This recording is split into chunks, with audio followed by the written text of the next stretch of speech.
tertúlia. Meu boa tarde a todos.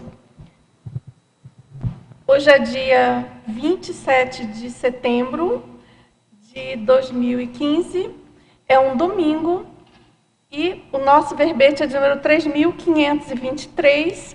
Ele tem 7 páginas, 38 logias e 5 máximos. O tema de hoje a ser debatido é a taxologia da interassistência, da especialidade interassistenciologia. O verbetógrafo de hoje, o nosso veterano, professor Leonardo Rodrigues, que ele é professor universitário, graduado em farmácia e psicologia, especialista em acupuntura, brasileiro natural do Rio de Janeiro, RJ, voluntário da Conscienciologia desde 2010, docente em Conscienciologia desde 2010 e tenepsista desde 2006. Agora, a taxologia da interassistência é a ciência aplicada aos estudos específicos, avaliações, análises, técnicas ou princípios gerais das classificações sistemáticas do amparo interconsciencial, multidimensional e cosmofisiológico, envolvendo qualquer princípio consciencial. E aqui na pensenologia, o holopensene pessoal da interassistência. O holopensene amparador, presente e atuante nas interações conscienciais. E na fatologia, a planificação das atuações interassistenciais, o detalhismo presente em cada atitude fraterna manifestada. A análise dos resultados da assistência prestada. A forma personalíssima de assistência aplicada a cada consciência. O calculismo cosmoético na escolha da técnica assistencial. A ciência de planejar passo a passo a assistência. A ciência de decodificar as reais necessidades do assistido. A ciência de mensurar as melhores opções assistenciais. E aqui na parafatologia, as variações de fluxo energético durante a prática da TENEPS. Os diferentes tipos de assistência nas projeções conscienciais. As especializações da Equipex nas tarefas interassistenciais. Agora, aqui na argumentologia, a gente chama atenção para algumas listagens. Tem uma primeira que é de saldo, com 3 abordagens de análise do saldo acumulado das interassistências realizadas pela consciência até o atual momento evolutivo. E tem uma taxologia com 25 tipos ou categorias de interassistência não excludentes. E tem uma caracterologia com 100 comportamentos, ações ou posturas interassistenciais. E aqui na remissiologia nós destacamos assistência inegóica, categoria de mini-peça interassistencial, dosificação interassistencial, interassistencialidade e interassistenciologia. E, na frase enfática, quanto maior a capacidade de discriminar, classificar e categorizar as opções interassistenciais, mais o assistente qualifica e amplia as possibilidades de esclarecimento interconsciencial. E aqui na questionologia, você emprega quais recursos da taxologia para qualificar a interassistência? Analisa o nível da amparabilidade pessoal? Em quais parâmetros se baseia? E aqui na bibliografia específica, nós destacamos, temos 7 fontes bibliográficas. Agora vamos à mega-análise, feita pela equipe da Enciclosapiens, Ana Rocha, Marilene Raganin e Socorro Frazão. Doação, assédio, ciência, análise, TENEPS, mini-peça, assistente, cosmovisão, cosmoviviologia, conviviologia, categorização, assertividade, desassombro, esclarecimento, disponibilidade, auto-organização, amparabilidade, megafraternidade, consciencioterapia, interassistenciologia, energossomatologia. Agora, pessoal, antes de entrarmos propriamente dito no verbete, eu queria fazer uma chamada, com o maior prazer que a gente anuncia a compra antecipada do livro 500 verbetógrafos da Enciclopédia da Conscienciologia. Tem vários verbetógrafos aqui presentes. A gente sabe que esse livro, ele interessa a todos os conscienciólogos, mas mais especificamente, claro, a quem já tem verbete publicado, que obviamente consta aí desse livro, né? E então o livro é composto da mini biografia, da foto, do currículo conscienciológico, né? do verbetógrafo e da listagem de verbetes por ele publicado até o dia 31 de agosto. Então, é bem importante vocês efetuarem logo essa compra. Quem respondeu aquele questionário e quem se prontificou, se mostrou interessado, porque é essa compra antecipada que vai viabilizar a impressão gráfica desse material. Ele já está pronto, compilado, já foi revisado, né, pela equipe responsável aí pelo projeto. A gente tem à frente a professora Miriam Kunz e a professora Eliana Manfroy, mais a equipe da Enciclosapiens em geral. E a professora Rosa Nader também está bem à frente desse projeto. Enfim, várias pessoas participaram e eu não quero aqui omitir o nome de ninguém. Vamos considerar a equipe da Enciclosapiens em geral. Então, por favor, mandem e-mail para editares, vendas@editares.org, ou quem estiver aqui em Foz, que queira já fazer a venda, pode procurar Roseli Oliveira, Rosa Nader e Eliana Manfroy para efetuar a venda diretamente, enfim, já fazer o pagamento. Então, para quem fizer essa compra agora, o preço mais justo que a gente conseguir, justo que eu digo mais próximo do preço de custo, todos são justos, né? É de R$ 95, porque o catálogo ele é bem grosso, né? Ele é bem grande, vai ter uma capa dura. E a ideia é que esse catálogo ele integre a coleção de Enciclopédia da Conscienciologia impressa, né? Então, sempre que a gente tiver uma coleção da enciclopédia impressa, o ideal é que tenha junto esse catálogo. Por isso ele foi programado, né, planejado para ter o mesmo formato. A capa vai ser branca, ele vai ter o mesmo formato. Aqui, para quem quiser dar uma olhada, essa aqui é a capa, né? Então, 500 verbetógrafos da Enciclopédia da Conscienciologia. O organizador consta o professor Valdo Vieira.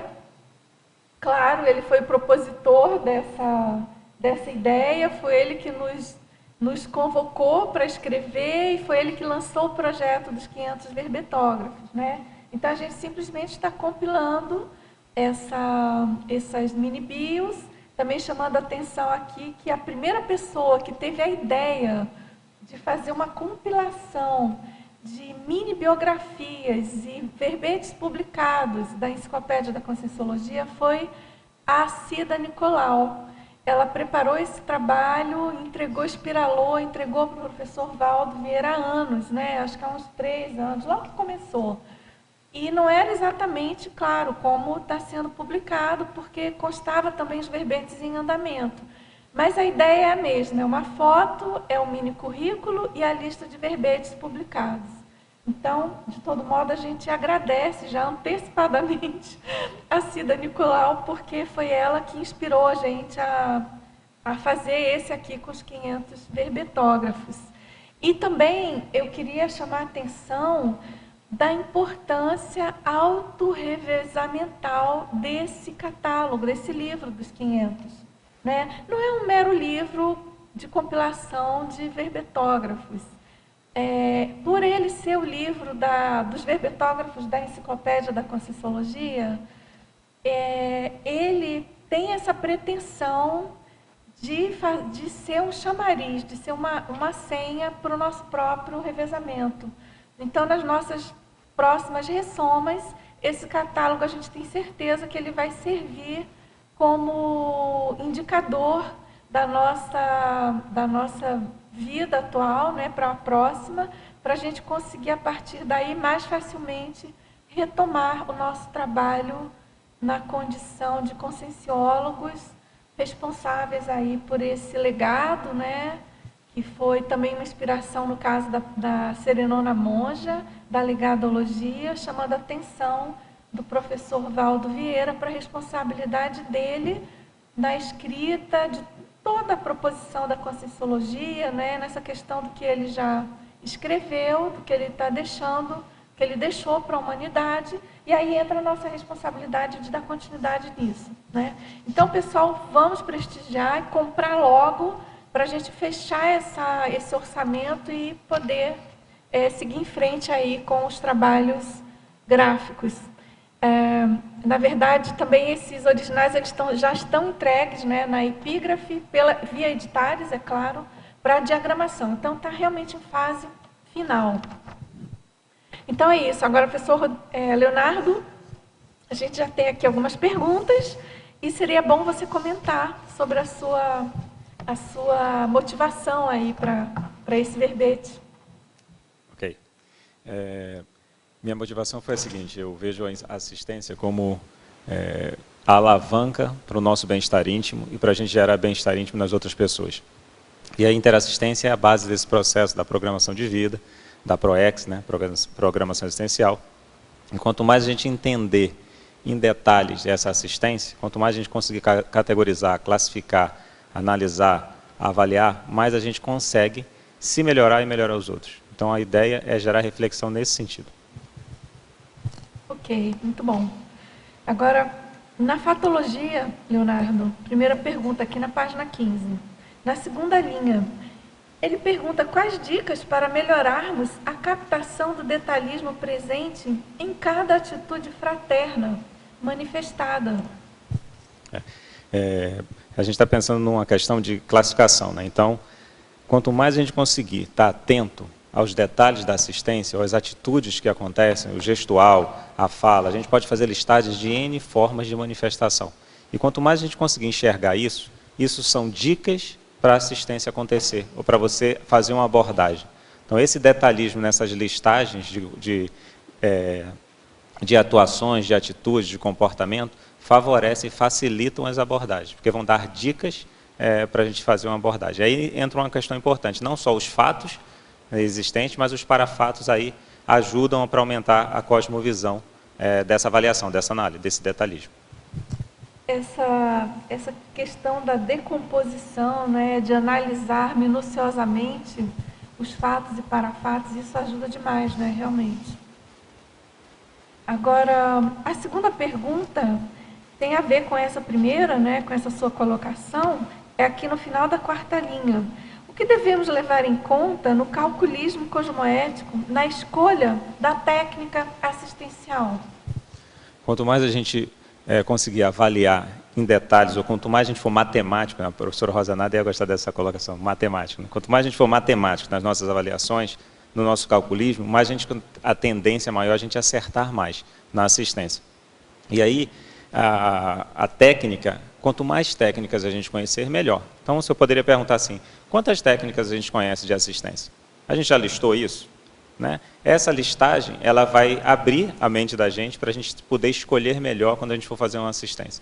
Então, sabermos as técnicas, de preferência aplicarmos na gente mesmo, para que a gente possa ter teática para fazer essas assistências que vão surgir no dia a dia. Agora, no final da quinta linha, também na fatologia, ele pergunta como podemos otimizar cada vez mais, nos tornando experts na difícil ciência de decodificar as reais necessidades do assistido, que na maioria dos casos não as expressa. Isso. Na maioria das vezes, não é o que o assistido quer, às vezes é o que ele precisa. E aí entra N situações para a gente poder avaliar isso. Por exemplo, às vezes o assistido ele está colocando, se expressando de uma forma, mas ele no fundo ele está pedindo assistência de outro jeito. Ele está expressando algo que às vezes não está sendo dito explicitamente. E aí nesse aspecto, a escuta do assistente é importante para que a gente possa estar entendendo o que o assistido precisa para amadurecer. Outro exemplo, por exemplo, um voluntário. Ele quer sair de uma área por uma dificuldade de relacionamento com uma pessoa.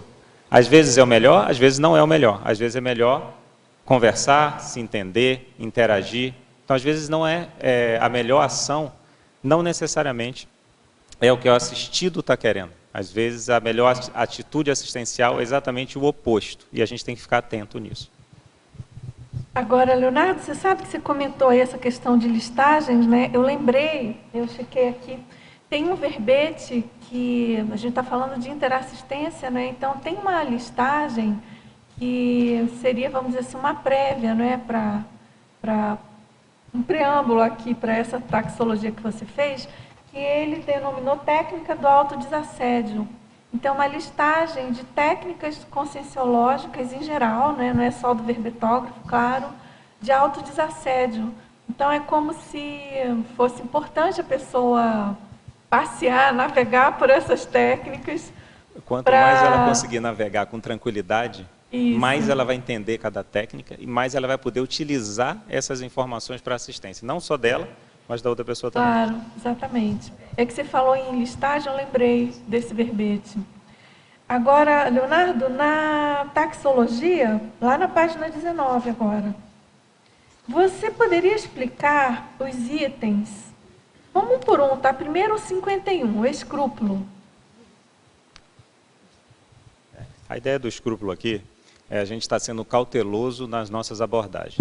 Essa listagem que eu coloquei, a ideia dela é que a gente possa, por exemplo, avaliar a nossa porcentagem de maturidade ou de lucidez em cada item desse. E baseado nisso, colocando os fatos que indicam essa maturidade, ou essa atuação que a gente tem no dia a dia. Então, essa listagem aqui é para a gente refletir na nossa interassistência e na porcentagem que a gente consegue aplicar.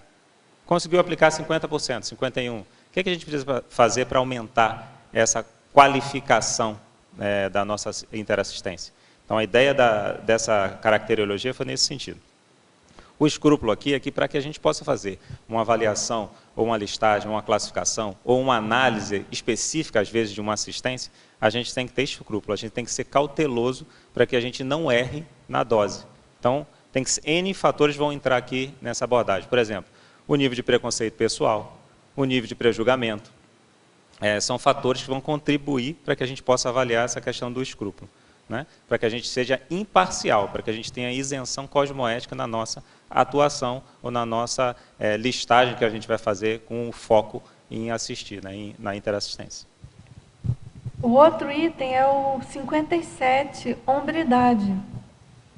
A hombridade aqui é a questão da gente estar, o nosso nível de hombridade, o nosso nível de dignidade para a gente estar avaliando uma situação ou a pessoa. Né, entra aqui tanto a figura do assistente quanto a figura do assistido, né, quando eu coloquei esse item, para que a gente possa estar atento a isso, a gente não se perder.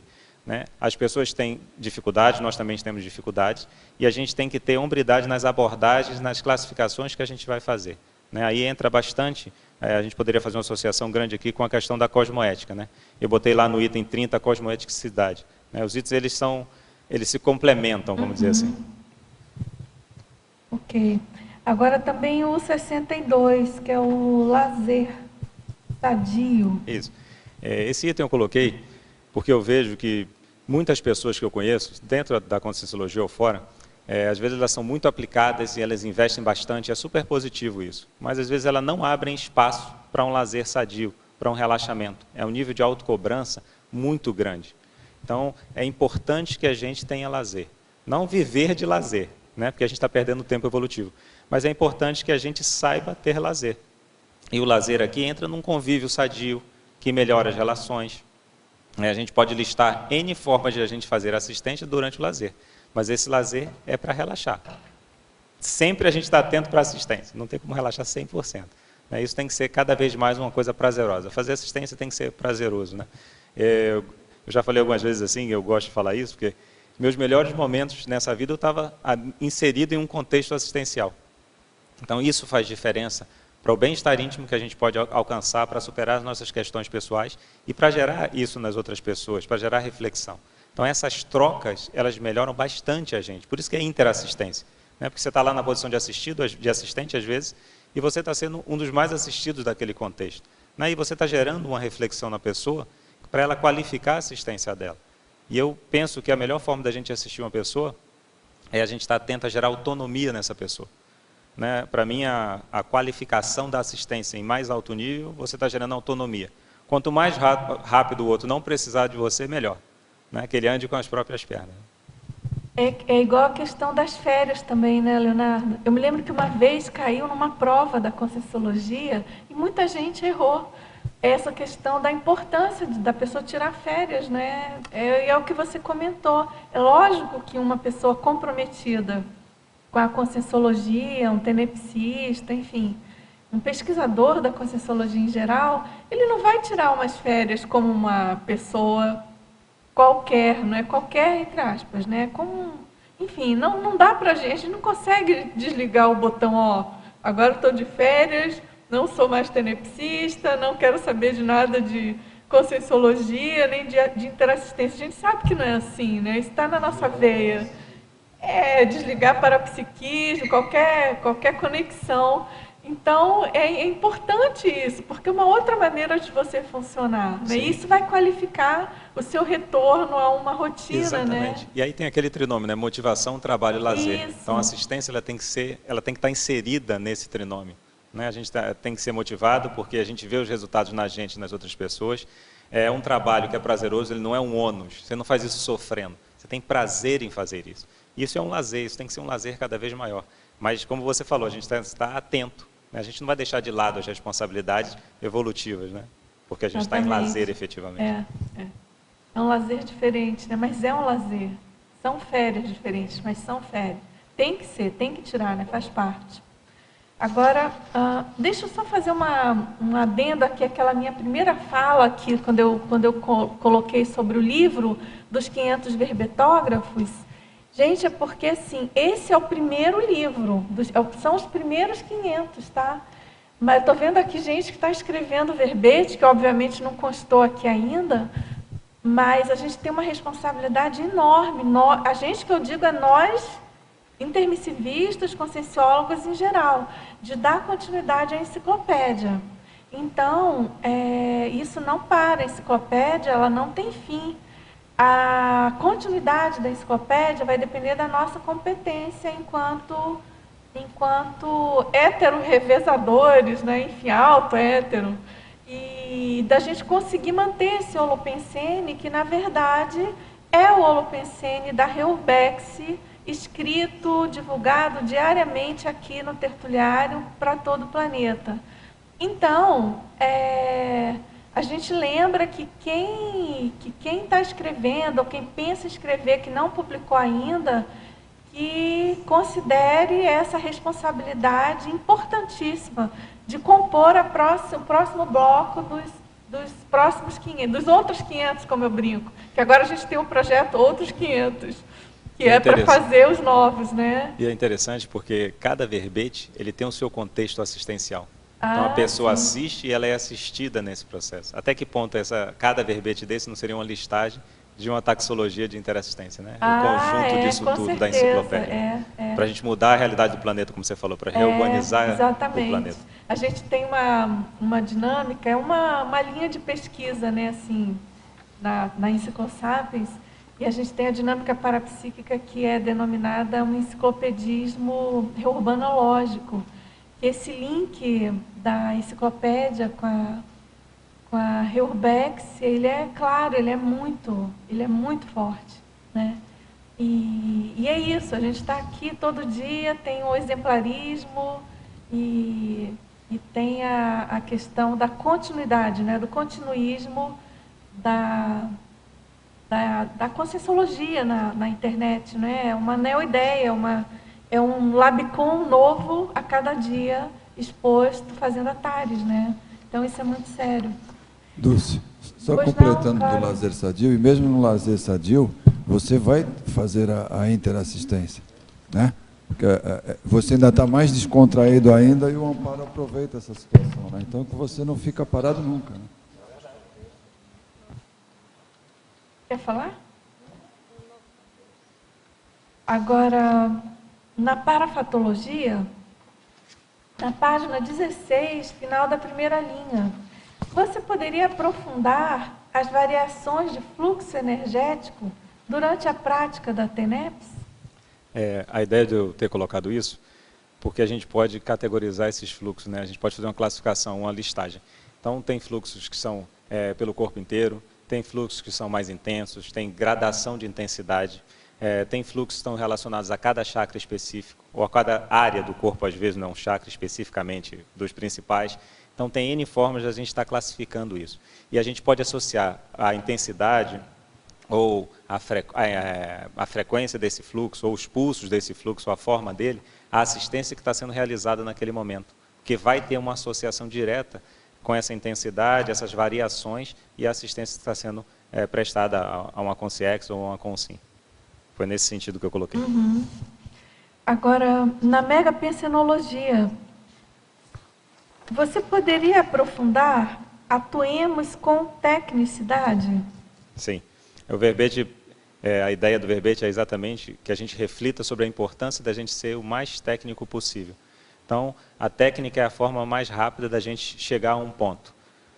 Se o objetivo é a gente melhorar a assistência, quanto mais a gente for técnico na nossa assistência, ou nas N formas de a gente poder estar gerando reflexão e assistência nos outros, mais a gente vai estar contribuindo para mudar a realidade desse planeta.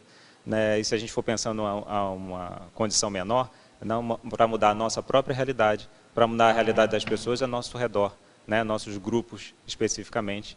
Então, é importante que a gente aprenda, né? Que a gente treine ser cada vez mais técnico em cada assistência que a gente faz. Isso faz parte dessas classificações. Agora, aqui na fatologia, terceira linha. Explicite, por favor, a interassistência na condição de cláusula pétrea de qualquer programação existencial. A questão é que eu vejo muitas vezes muitas pessoas comentando que não sabe qual é a sua programação de vida especificamente e tudo mais, que queria acessar. E uma das formas que eu vejo de clarear ou clarificar a nossa programação existencial é que a gente tem cláusulas que são básicas, são pétreas. Uma cláusula pétrea é a assistência, né?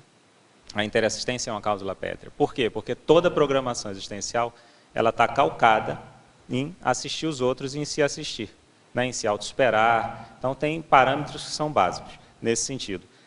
E aí, a gente pode pensar o seguinte, quais os parâmetros que a gente usa para avaliar a quantas anda a nossa programação existencial? Porque se a gente vê que a gente vai tendo resultados, e esses resultados eles podem ser mapeados, a gente vai ter uma noção se a gente está andando realmente no trilho da nossa programação, ou se existe algum desvio, ou uma necessidade da gente estar adequando nossa direção, né? Foi nesse sentido.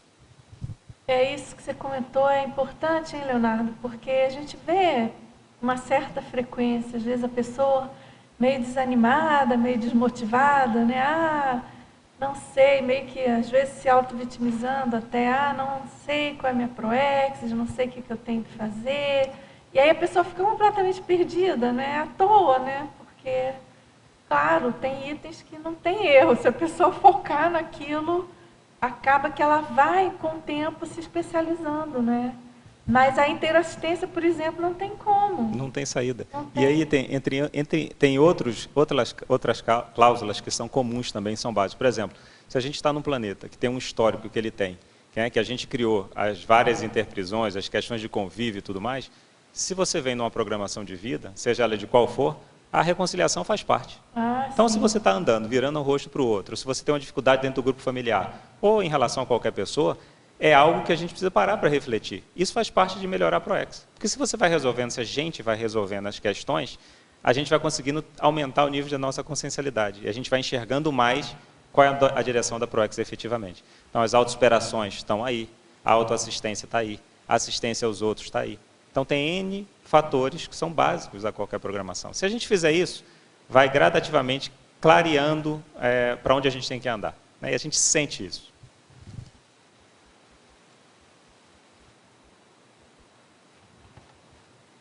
Agora, aqui na patologia também, você, de certo modo, você antecipou. sobre a questão da assistência sendo pilar da evolução consciencial. Na penúltima linha. Foi como eu falei, que a ideia do verbete é exatamente a gente refletir na importância da gente estar qualificando, eu usei essa palavra várias vezes no verbete, né, de qualificar a nossa atuação em relação à autoassistência e em relação à heteroassistência. Né? Então, se a gente investir nisso, a chance da gente errar é menor. Por quê? Porque a gente vai estar sendo ajudado pelos amparadores extrafísicos. Né? Quer ter amparador extrafísico, ou quer ter amparador extrafísico 24 horas do seu lado, faça assistência 24 horas. Quanto mais a gente entender das diferentes formas de a gente realizar assistência e da gente estar disponível para isso, mais a gente vai ter amparo, mais a gente vai estar entrando na nossa programação, mais a gente vai estar num crescendo de melhoria íntima, né? E gerando isso nos outros, que é mais importante. Leonardo, parabéns pelo verbete. Obrigado. Deixa eu fazer uma colocação. O que você pensa a respeito, assim, um familiar, tem aqueles mais próximos, pai, mãe, irmãos, primos, aqueles que ficam mais no convívio diário, e tem aqueles outros que são mais afastados. O que você pensa dentro desse contexto que você coloca, que é aquele convívio, né, mais próximo, que faz com que você possa, né, evoluir, né, ajudar o grupo, ajudar você a evoluir. Então, muitos daqueles mais próximos, né, pai, mãe, irmão, tudo, eles tendem a criticar, a apontar mais os seus trafares, né? Então, eles teriam vindo junto por conta do seu traço forte de grupo ser maior e a prisão grupocármica ser maior e eles terem condições de fazer você reciclar aqueles traços que você precisa mais. Seria essa a intenção? O que você acha dessa colocação? Eu penso que a gente vem num grupo familiar por N fatores, né? A questão do trafor, que você pode ajudar aquele grupo, é uma forma da gente avaliar isso.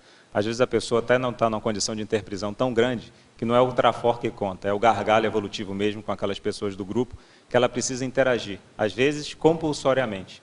Às vezes ela não está disponível ainda para uma assistência. E aí a gente vê N situações nos jornais, na televisão, de questões familiares complicadas, né? Que às vezes o filho mata a mãe ou o pai, ou vice-versa, são casos mais extremos, né? Mas o que eu vejo dessa questão do convívio no grupo é que a gente não nasce naquela família ou naquele grupo familiar de graça. Claro que a gente tem um núcleo familiar ali de pais, filhos e irmãos, mas a gente tem tios, primos e tudo mais, que a gente precisa estar atento a cada consciência desse grupo, não só o nuclear. E as interações, naturalmente, vão ter situações na família que são mais afins, que a gente tem uma afinidade já com aquela consciência, e às vezes a gente não tem uma afinidade tão grande com outro irmão, ou com o pai, ou com o filho, especificamente. Mas é importante que essa relação que a gente tem mais dificuldade seja a relação que a gente invista mais para melhorar ela, né? A gente precisa limpar o passadão. E entra uma coisa importante, porque se o familiar, seja ele quem for, ou até outra pessoa que não seja do grupo familiar, ela fala algo que tira a gente do equilíbrio, a dificuldade é nossa, de não manter a nossa condição de homeostase, de equilíbrio íntimo. E isso serve para a gente avaliar a nossa capacidade de assistência, ou a nossa condição de equilíbrio íntimo. E aí entra a informação que a pessoa dá, seja de forma torta ou não, mas que a gente pode pegar isso para a nossa melhoria íntima, para a nossa assistência, para qualificar a nossa assistência. E aí eu poderia acrescentar o seguinte, vamos pensar nos livros dos credores, né? Nos livros dos credores a gente pode fazer uma categorização, por exemplo, básica, né? Os credores assim, a maior e a menor. O a menor são aquelas pessoas do passadão que a gente prejudicou em algum momento, né? Que a gente tem um comprometimento na nossa atuação com aquelas pessoas. A gente foi anticosmoético com essas pessoas. Essas pessoas têm que estar no nosso livro de credores. Mas também tem uma categorização que a gente poderia fazer a maior, das pessoas que estão no nosso livro de credores, mas que elas nos ajudaram, que elas foram nossos amparadores em vários momentos. né? Então, no primeiro, que é a menor, a gente tem que ter uma ação, uma atitude mais reparadora, ou predominantemente reparadora. E com os outros, os amparadores que nos ajudaram, né, que é a categorização maior, a gente tem que ter uma atuação retributiva, que não necessariamente com essas pessoas, mas com as outras pessoas, para que a gente possa atuar como eles atuaram com a gente, né? Penso dessa forma. Não sei se clareou a sua pergunta. Agora, na parafatologia, na página 16, segunda linha. Parafatologia. Segunda linha. Você pode citar alguma experiência pessoal relacionada aos diferentes tipos de assistência nas projeções conscienciais? Sim. Eu trabalho na área de saúde. E algumas vezes acontece de eu ter uma experiência fora do corpo, em que está acontecendo uma assistência específica para essa consciência. E às vezes você nem pensou mais naquela consciência naquele dia. Você atendeu a pessoa, deu o seu melhor naquele atendimento, depois você foi atender outras pessoas, foi executar suas atividades do dia. E quando você chega, vai dormir, você tem uma projeção com a pessoa e você está ali atuando, às vezes falando alguma coisa. E às vezes o que é interessante, algumas pessoas elas te dão um retorno. Interessante, eu sonhei com você, se me falava uma palavra, eu acordei com essa palavra na cabeça. Então, tem várias formas de a gente fazer assistência, né? E aí, esses diferentes tipos, podem ser só uma exteriorização de energias, podem ser uma abordagem falada, vamos dizer assim, né? Tem N formas de a gente estar atuando extrafisicamente nesse sentido. Nem sempre a gente está lúcido 100%, né? Teve algumas vezes que eu não estava lúcido, e algumas pessoas me pontuaram, não, eu estava numa situação difícil no extrafísico, de repente você apareceu lá, jogou energia e depois foi embora. Mas eu percebi que você não estava lúcido. Eu falei, realmente eu não estava, porque eu não lembro disso. Então, tem N formas de a gente estar fazendo assistência. Consciente, inconscientemente, lúcido, com várias técnicas que a gente vai utilizando, com o amparador presente visivelmente, ou sem ele estar presente visivelmente. Tem N formas de a gente estar trabalhando no extrafísico. Aproveitando essa colocação que você fez, aqui você atribui essa questão de você não estar lúcido, mas estar assistindo naquele momento. Podem ter vários fatores aí. Às vezes uma imaturidade de lidar com aquela situação, porque eu vou dar mais trabalho ao amparador. Às vezes a gente não tem a lucidez nesse aspecto, para não atrapalhar aquela assistência que está acontecendo no extrafísico, isso é uma forma. Às vezes é uma informação que é específica daquela consciência, né, no intrafísico até, que é importante, às vezes você não está acessando aquela informação, porque isso poderia atrapalhar aquela relação de passado, ou alguma coisa que está acontecendo ali, ou uma exposição a maior para daquela consciência. Então vão ter várias questões que vão interferir na lucidez, né? Até, às vezes até a dificuldade da pessoa mesmo em se manter a lucidez no extrafísico, por alguma questão. Claro que isso sempre entra aí, a necessidade de estar amadurecendo para que a gente possa ter cada vez mais lucidez nas nossas projeções, né? Mas você acha que sempre nesses casos, você estando sem lucidez, tem a participação do amparador? Eu penso que sim. Na assistência, está disponível fora do corpo, o amparador está ali. Seja visível ou não, mas ele está ajudando no processo essencial, principalmente no extrafísico. No intrafísico já acontece, né? Você sem lucidez, então, é bem difícil ser amparador. Porque às vezes a gente não está lúcido para a questão do extrafísico, mas você está lúcido no extrafísico, né? Você não consegue trazer essa informação dessa lucidez para cá. Não é que você está sem lucidez, sem atuar, inconsciente, não é isso. Mas você no extrafísico está lúcido, está atuando, mas quando você chega no intrafísico, você não consegue trazer essa informação, rememorar isso. Leonardo, parabéns pelo verbete. Por gentileza, na taxologia, porém na página 18, poderia falar do item 20, 21 e 23, por favor? Isso. O que eu penso em relação à assertividade, né, que ela entrou aqui nesse sentido, é que quanto mais, aí vai entrar lá com o mega pensene que eu coloquei da tecnicidade, quanto mais a gente for técnico, quanto mais a gente conseguir olhar para a assistência e enxergar as N possibilidades da gente classificar essa assistência, a gente vai ser mais assertivo, né? Então a assertividade ela vai ter a ver com esse conhecimento, com esse investimento em estar atento às N formas da gente assistir, da gente interagir, da gente abordar a consciência, a palavra que você vai usar, tem N variáveis que vão entrar aí. Então, a assertividade ela vai ter relação direta com essa capacidade de estar olhando, ampliar as possibilidades de assistência, né? De formas de assistir. Desculpe, mas é na página 18, na taxologia. Ah, desculpa. Não, mas tudo bem. 20, 21 e 23. Ah, em cima. Isso. Eu falei da de baixo. Tá de baixo. Presencial. A interassistência promovida é essa? 18? Presencial. 21 e 23. Ok. Questionadora. Ai, sim. Eu vou ler aqui. Questionadora. A interassistência através de perguntas com a intenção de levar o assistido a encadear os pensenes e compreender determinada questão. Né? A ideia aqui é que, às vezes, a pessoa tem dificuldade de enxergar uma questão. E se você expor diretamente, às vezes a pessoa se fecha, ela entra no mecanismo de defesa e ela não está mais querendo escutar nada. Porque você expôs uma situação que ela está brigando para esconder dela mesma, às vezes, ou às vezes até ela sabe, mas ela não quer que você fale, não quer que a outra pessoa aborde isso. Então, a gente pode construir isso. Vou dar um exemplo. Você pode chamar a pessoa para ver um filme, com aquela temática que você quer que a pessoa reflita. Você não vai falar isso para ela. Você chama ela para ver um filme, naturalmente, você está ali querendo ajudar a pessoa, né? Você planejou aquilo. E aí a pessoa vê o filme e você não fala as suas reflexões, senão você interfere. Não, o que você achou dessa questão? Aí você vai fazer perguntas para a pessoa, para ela ir encadeando o pensamento dela, relacionada com os contextos, os fatos do filme.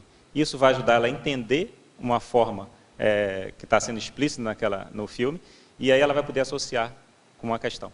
Naturalmente que a gente vai colocar nossas reflexões, mas se você vê que a pessoa já é mais fechada, que ela entra numa defesa, no mecanismo de defesa mais rapidamente, você pode colocar da seguinte forma: interessante o que você falou, eu penso dessa forma, o que você acha disso que eu penso? Então a ideia é a gente ir fazendo perguntas, em vez da gente expor o nosso posicionamento diretamente. Porque nesse caso, assim, quando a pessoa não é isenta para fazer esse tipo, né, interagir às vezes com... Não, perfeito. Se o assistente ele não está isento, a assistência ela já começa comprometida. Né? Se ele está emocionalmente chateado com a pessoa, indignado, ou com um mal-estar, com um amago, um ressentimento qualquer, isso vai interferir no resultado da assistência. E até se a assistência vai ser feita. Né? Isso vai interferir diretamente. E o outro item? 21. Remota. A interassistência na qual o assistido se encontra distante do assistente. Aqui tem N exemplos que a gente pode dar. Né? Tanto o remoto que a pessoa não sabe, por exemplo, numa TENEPS, né? Você vai trazer a pessoa na sua tela mental, vai exteriorizar as melhores energias para a consciência intrafísica, por exemplo, e é a distância. A pessoa não está presente ali. Outra forma da remota é que às vezes a pessoa está sabendo, mas a pessoa mora em outro país e você está ali no Skype trocando com a pessoa e exteriorizando energia para ela. Você não está às vezes falando isso para ela, mas você está atuando. Ou no telefone, quando está falando com a pessoa. A gente está ali exteriorizando energia, procurando acoplar para a gente ver uma necessidade da pessoa ali que surge. Às vezes é uma ideia que vem para uma abordagem naquela ligação, ou no Skype em si, ou no WhatsApp às vezes. Então tem N formas, a gente tem que ir se adaptando a essas variáveis da tecnologia para a gente estar mantendo, ampliando a nossa assistência. E o outro? 23, taconista. A interassistência através da prática da consolação sem esclarecimento ao assistido. Muitas das vezes, nesse planeta, né, que tem muitas questões de psicossoma, muitas questões emocionais, a pessoa às vezes não está pronta para ser esclarecida naquele momento. Então, por exemplo, a pessoa acabou de perder um filho. O filho dessomou, descartou o corpo físico, morreu. E a pessoa está em prantos. Um esclarecimento ali mais ostensivo, às vezes ela não está preparada, ela não quer saber de nada disso. Às vezes ela quer chorar ali, às vezes você vai só um aporte para deixar a pessoa diminuir aquela intensidade emocional, para que depois, no segundo momento, você possa até fazer o esclarecimento. Então a gente tem que respeitar o momento evolutivo daquela consciência. Né? Eu dei um exemplo nesse sentido, mas tem N outras formas que a gente às vezes não tem espaço para um esclarecimento. Tem espaço para você estar ali com as suas energias, acolhendo aquela pessoa e já, vamos dizer assim, sendo uma sementeira para você lá na frente fazer um esclarecimento maior. Porque aquela pessoa ela vai estar contando com você, ela sabe que ela pode contar com você. Então nem sempre a gente tem que fazer o esclarecimento de cara, porque o assistido não está pronto muitas das vezes para isso. Então tem que ser uma sementeira. Né? Leonardo, agora na página 19, o item 73, para compreensibilidade. A paracompreensibilidade tem um verbete da enciclopédia, paracompreensibilidade interassistencial. Muito legal, assim, quem escreveu é uma pessoa bem legal, né? É da minha autoria. E é por isso que eu botei isso. O que é que vai acontecer? A nossa assistência ela vai ser diretamente impactada pelo nível de compreensão que a gente tem ou de paracompreensibilidade, pelas questões do outro. Então, entra aqui, na paracompreensibilidade, uma palavra importante, que é empatia, né? Quanto mais a gente tem condições de ser empático com o assistido e de compreender os limites que ele está vivenciando naquele momento, mais a gente tem condições de estar atuando, ou escolhendo uma melhor técnica, ou uma melhor palavra, ou uma abordagem, para que a gente possa assistir aquela consciência, né? Então, a paracompreensibilidade é um tópico importante que a gente precisa refletir. Por quê? Porque no planeta hoje, se a gente for avaliar a maioria das pessoas que a gente conhece, falta muito disso, né? É uma pessoa que às vezes está fazendo uma fofoca em relação a outra pessoa, ela não tem, o nível de paracompreensibilidade é pequeno, é baixo. Se você está falando mal do outro, isso já compromete diretamente a assistência. E num caso desse, que a gente está falando mal, uma fofoca, ou um sarcasmo, ou uma ironia, isso tudo, na verdade, assedia o outro. Então, o nível de assistência da pessoa está baixo. A gente precisa ampliar a compreensão, entendendo que a gente está num planeta que a nota dele não é muito boa, né, abaixo de 5, talvez uma média aí de 2,5, 3, 2, pelo que a gente vê, né, da realidade do planeta, da condição de patologia que existe, e a gente tem que entender que a gente está numa condição que a média das pessoas estão numa escola de uma 3ª série, na 2ª série. Então não dá para esperar que as pessoas tenham ações e atitudes de uma 8ª série, né? A gente tem que entender. Se a gente tem dificuldade de entender e compreender o outro, a dificuldade é nossa. Se a gente desequilibra porque alguém jogou um papel no chão ou porque alguém andou no acostamento na rua, a dificuldade é nossa, que a gente entrou em desequilíbrio esperando mais do que as pessoas estão prontas para dar. Nos 700 experimentos, o professor Valdo coloca uma frase bem interessante que me gerou muita reflexão, que ele fala o seguinte: só um tolo espera que esse mundo seja justo. Então, na condição que a gente está hoje, não dá para esperar muita coisa, mas a gente tem que usar essas situações para que a gente reflita e amadureça na nossa assistência, ou, se eu for falar assim, não só na nossa ação, mas na nossa pensenidade, né? Os nossos pensamentos, eles deveriam estar mais isentos, né? Para que a gente possa compreender melhor o outro. Agora, na efeitologia, na página 16, você pode discorrer acerca do efeito dos estudos científicos interassistenciais na reurbanização do planeta? A ideia é a seguinte: quanto mais a gente conhece e entende, mais a gente tem condições de assistir. E aí tem um exemplo simples, que o professor Valdo escreveu o livro Homo Sapiens Reurbanizados. Ele faz lá uma listagem das consciências reurbanizadas, das cons-réus. E isso amplia a nossa visão para que a gente possa interagir melhor com essas consciências e saber como a gente pode atuar melhor. Então, né, esse livro ele tem uma classificação interessante, né, essa taxologia dessas consciências, né, cada um com seus traços, né, para que a gente possa interagir melhor e saber como a gente pode lidar melhor com essas consciências. Foi nesse sentido que eu coloquei esse efeito, né. E isso, o que é que vai acontecer? Qual é o impacto desse livro para a reurbanização do planeta? Ou como a Rosa falou um pouco, ou a Rosa não, a Dulce falou um pouco antes. Qual o impacto da conscienciologia, da enciclopédia, né, dos verbetes, na reurbanização do planeta? Então, cada atuação nossa ela vai estar ajudando, vai estar contribuindo para isso. Se eu for mais detalhista, qual a nossa atitude que a gente precisa melhorar que vai impactar as energias do planeta? E melhorar, e ajudar, contribuir para uma reurbanização. Porque cada reciclagem que a gente faz, a gente muda nossas energias. Mudou as energias, onde você estiver, você está melhorando a realidade do planeta.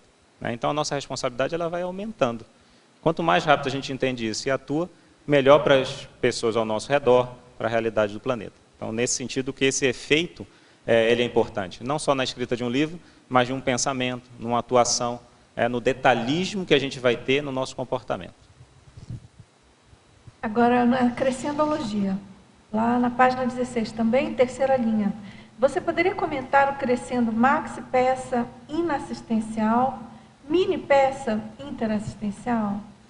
Eu coloquei esse crescendo, que é como até uma classificação, né? A pessoa que é completamente inassistencial, que ela está no processo da maxi peça, ou seja, ela está no processo da vaidade, do orgulho, ela está olhando só para ela. Por isso é inassistencial. Então essa maxi peça ela vai ser inassistencial, porque às vezes onde ela está no ambiente, as pessoas às vezes nem querem chegar perto dela. Porque às vezes os comentários são de autopromoção, ou são de uma crítica a outra pessoa, para que ela apareça. Então a ideia aí é essa gradação, né? Tanto a inassistência completa, quando você é uma maxi peça, né? E aí o oposto, que é uma mini peça interassistencial, que é você na condição de assistente, disponível para o trabalho que tem que ser executado. Você está atuando junto com um grupo, né? Você releva questões de interação, às vezes, para você atuar melhor, né? E aí entra, a gente poderia associar aqui, por exemplo, a um binômio de admiração e discordância, para que a gente possa atuar melhor. A mini peça interassistencial mais lúcida, ao meu modo de ver, ela vai estar com esse binômio bem claro de admiração e discordância. Você não vai concordar 100% com as pessoas, mas as pessoas têm qualidades, as pessoas têm trafores, as pessoas têm talentos. E isso melhora o convívio, né, em qualquer grupo.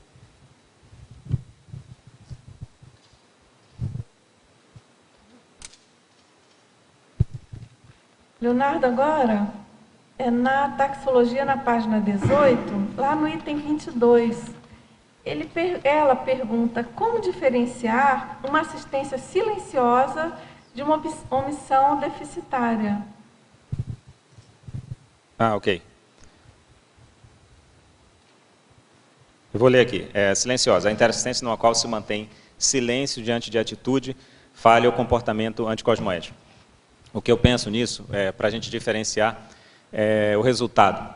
Né? O resultado dessa assistência, ou como você se sente. Porque se a gente for omisso, a gente não vai estar bem depois. A gente vai estar com algum incômodo, com algum nível de frustração. Então, isso indica que a gente não atuou da melhor forma.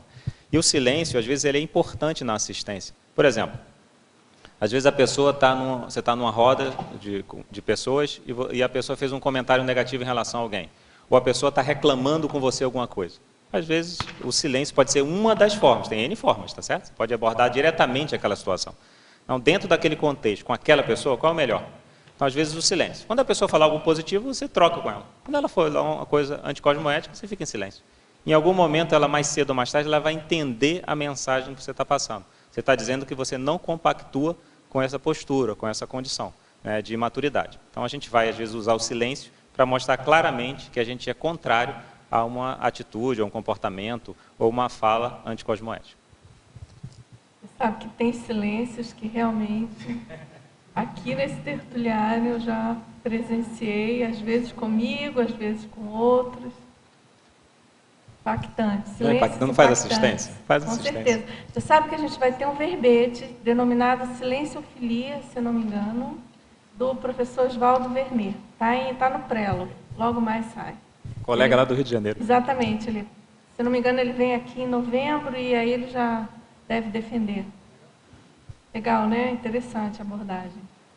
Agora, na taxologia, de novo, na página 17, item 12, indireta. Você poderia exemplificar? Indireta. A interassistência disfarçada durante colilóquio, através de exemplos e reflexões. Essa tem vários exemplos interessantes. Às vezes você está dando aula, né? Está na sala de aula, na conscienciologia, e você não tem como abordar diretamente uma questão com o aluno. Então você vai dar exemplo, exatamente o exemplo que a pessoa precisa na realidade dela, do que você entende, do que você viu, baseado em fatos. Então você está falando aquele exemplo que é para ela, está falando para a turma inteira. Então você não está falando diretamente para a pessoa, né? Apesar dela estar escutando o que você está falando. Né? O foco é para ela, o exemplo é para ela, você pensou naquele exemplo antes e a ideia é atuar nessa pessoa. Uma vez, por exemplo, vou dar um outro exemplo. Eu vi o professor Waldo fazendo isso aqui no tertuliário. E eu estava do lado da pessoa, né? E ele conversou com a pessoa, falou várias coisas, e depois ele começou a falar sobre os assuntos que tinham de relação direta com a pessoa. E eu falei assim, você está prestando atenção no que ele está falando? Aí a pessoa, não, ele está falando, mas você não acha que tem a ver com você? E ele não conseguia enxergar que era para ele. E o professor Waldo, para mim, na minha leitura, está falando diretamente com os exemplos, com situações da vida dele que eu sabia. Ele já tinha conversado com o professor Waldo algumas vezes. Então, e a pessoa não estava enxergando na hora.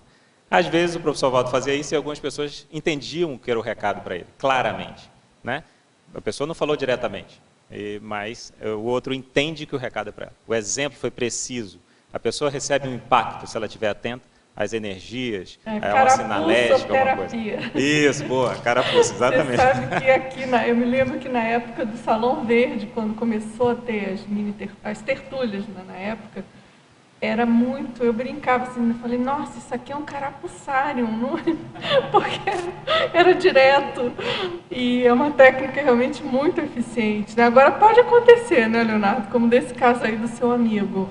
É igual uma vez eu ouvi um verbetógrafo falando, puxa, às vezes a gente escreve uma coisa inspirado numa pessoa que a gente quer ajudar, escreve até ou uma parte, ou um verbete mesmo, inspirado em alguém que a gente conhece, que a gente sabe que precisa reciclar aquele problema, e às vezes a pessoa nem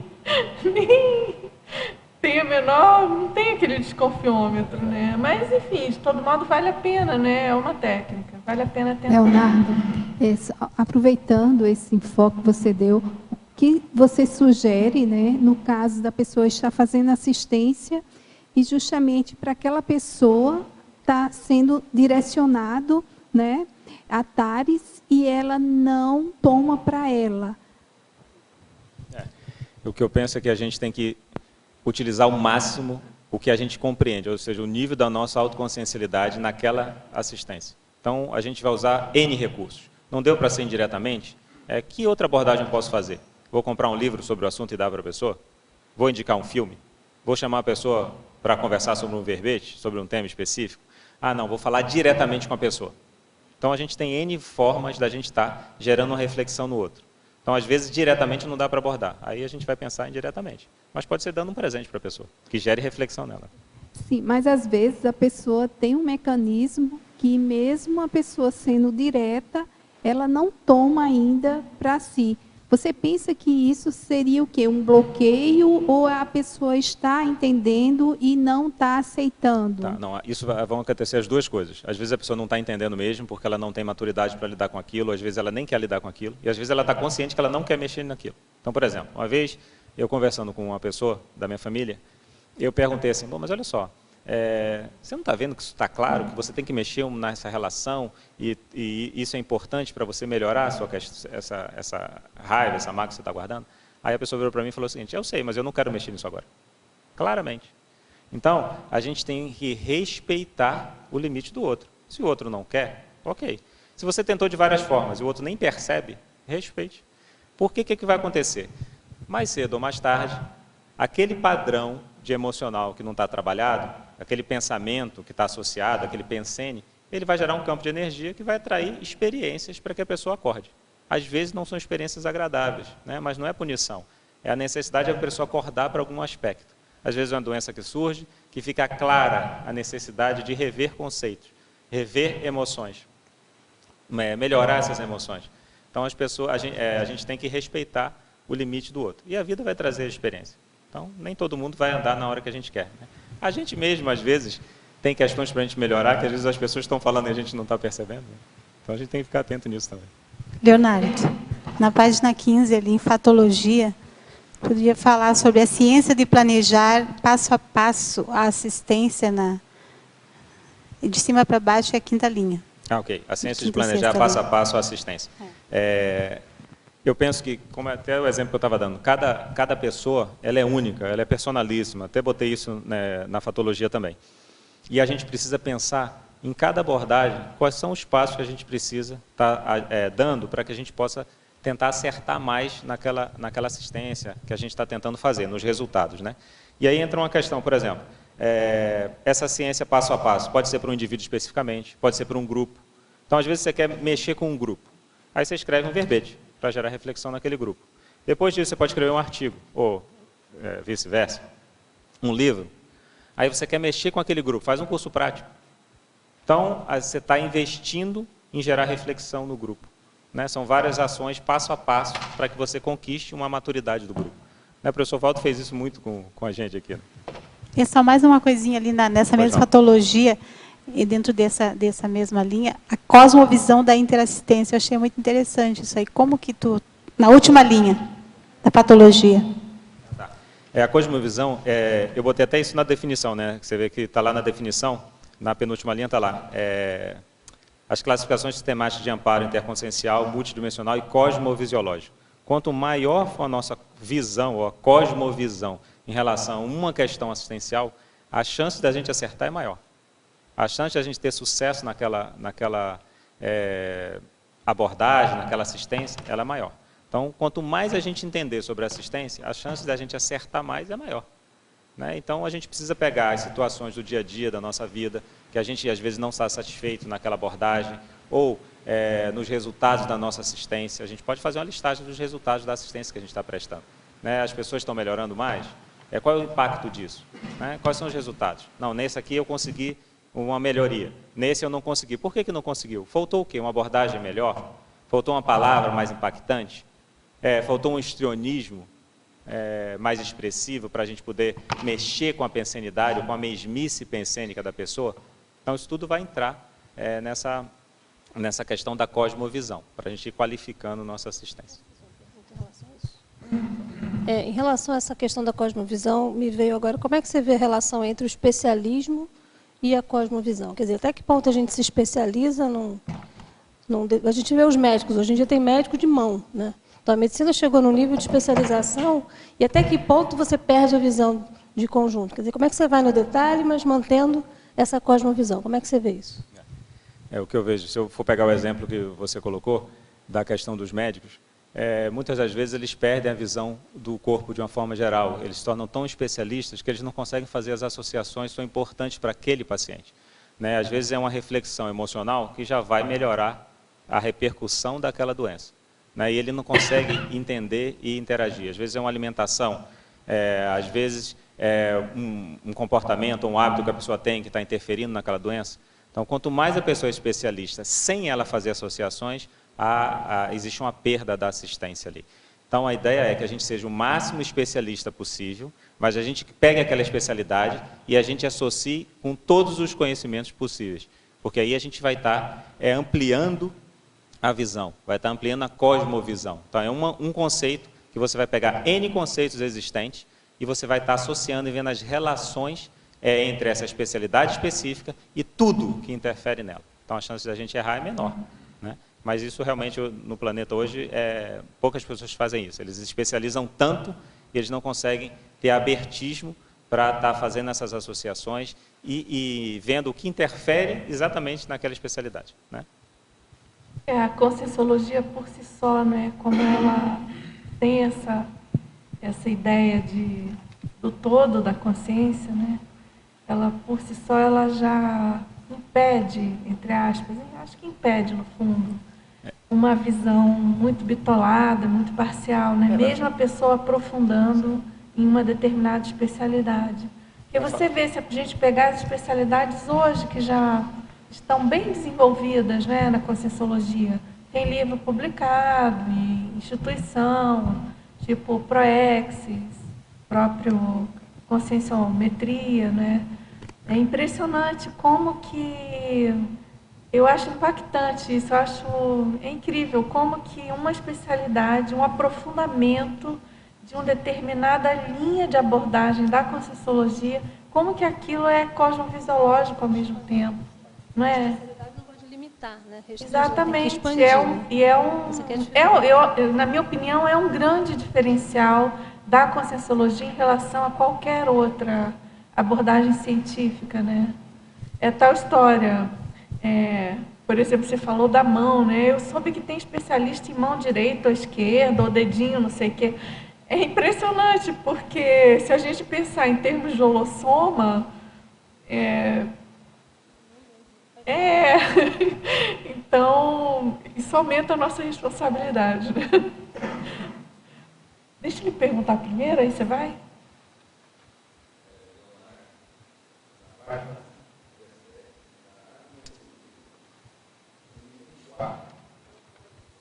Tá ligado? Você ligou? Para cima. Na página de 17, na argumentologia, no item 4, no duplista, a interassistência prestada pelo parceiro ou parceira da dupla evolutiva. Então, você poderia ampliar aí para a gente aí, falar da sua vivência no dia a dia sobre essa interassistência aí? Que eu penso que é uma forma da gente estar qualificando a nossa assistência externamente, e a gente está com um alto nível de assistência com a dupla, dentro de casa, né? Não só com a dupla, mas com o grupo familiar, o núcleo familiar, mas especificamente com a dupla, porque é um nível de relação extremamente importante. A gente tem que começar a ficar atento a que o outro precisa para amadurecer, e o outro, naturalmente, ele expõe as necessidades que a gente tem para amadurecer. Então, essa troca ela é extremamente rica. O que acontece, que a gente vê na maior parte da sociedade, é que as pessoas elas estão fechadas para isso, né? Não existe uma formação de uma dupla. Então, as pessoas têm dificuldade de conversar, têm dificuldade de interagir, o outro só gera complicações. Na maioria das vezes, nos meus atendimentos, que um paciente, homem ou mulher, ele vai falar sobre uma questão da dupla, normalmente não é algo positivo, sempre existe uma reclamação por trás. Né? No momento eu tenho um casal que eu atendo, e separadamente, lógico, e um está irritado, chateado, magoado com o outro. E os dois falam que querem terminar aquela relação. Eles têm mais ou menos uns 65 anos. Então, para chegar nessa condição em que não há um abertismo para uma troca, uma isenção de abordar o outro, ou de pensar como pode ajudar o outro, é complicado. Então, o que eu vejo da dupla aqui, é que ela pode ser uma alavanca imensa para um amadurecimento dos dois. E esse amadurecimento, naturalmente, vai empaquetar outras consciências. Né? Porque é uma interassistência a dois que se espera que o objetivo dela, um dos objetivos, seja impactar mais consciências. Né? Então, a gente tem que aprender, por exemplo, a escutar mais. A gente escuta pouco. Né? E, às vezes, quando outra pessoa fala, é uma coisa interessante, que, às vezes, a pessoa da dupla, a mulher ou o homem, eles pontuam algo que uma pessoa tem que observar. E a pessoa não dá atenção àquilo o suficiente. Aí você vai num curso e a pessoa fala, e a pessoa, agora entendi, mas a dupla já está falando isso aqui há um ano. Né? E a pessoa não conseguiu absorver aquela informação. Então, a gente precisa escutar mais a dupla, porque tem uma visão privilegiada das imaturidades e da maturidade da pessoa. Né? A gente precisa ter mais calma para lidar com essas questões. Né? Tudo bem, Leonardo, obrigado e parabéns pelo verbete aí. Obrigado.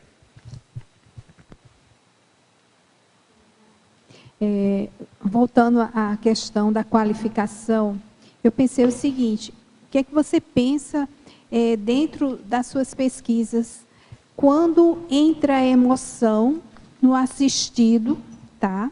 A emoção é presente no assistido, qual seria a qualificação desse amparo, seja intrafísico ou extrafísico, para poder chegar a essa pessoa que tem muito processo de emoção? Sim. Quanto mais tiver emocionalismo presente no momento da assistência, às vezes é melhor cessar a fala que você está tendo, porque se a pessoa vai num crescendo emocional, não existe racionalidade ali. A tendência é a gente estar dando energia para assédio. Então, em muitos casos, às vezes é melhor você sair do ambiente, né, numa discussão e tudo mais. Depois que começou a discutir, já ficou meio torto, é melhor usar a técnica, eu gosto de falar assim, usar a técnica do banheiro. Preciso ir no banheiro. Vai trabalhar as energias, avalia se tem possibilidade de você voltar e trocar com a pessoa novamente, isentamente ou não. Se você está no emocional descompensado, esqueça a assistência naquele momento, porque a chance de dar problema é grande. Todos nós temos experiências nisso. Então, quando a gente vai investindo em tentar mostrar para o outro uma coisa que está óbvia, mas que já existe o emocionalismo ali, está comprometido, tanto do assistente ou do assistido, ou só do assistido que seja, a gente continuar nessa mesma linha de raciocínio naquele momento, a gente está assediando a pessoa. Então, é melhor a gente sair e, no momento que a pessoa esteja bem, você vai escolher o momento da assistência. Isso é importante, né, para a gente fazer assistência. Vai escolher esse momento que a pessoa esteja melhor, um bom momento. E aí você vai pensar em cada palavra, a forma, a abordagem, de como você vai colocar aquela questão. E aí a gente vai avaliar o resultado depois dessa assistência. Tudo bem aí? Agora, Leonardo, na caracterologia, na página 18, você poderia relacionar com a interassistenciologia os itens 7, aglutinação.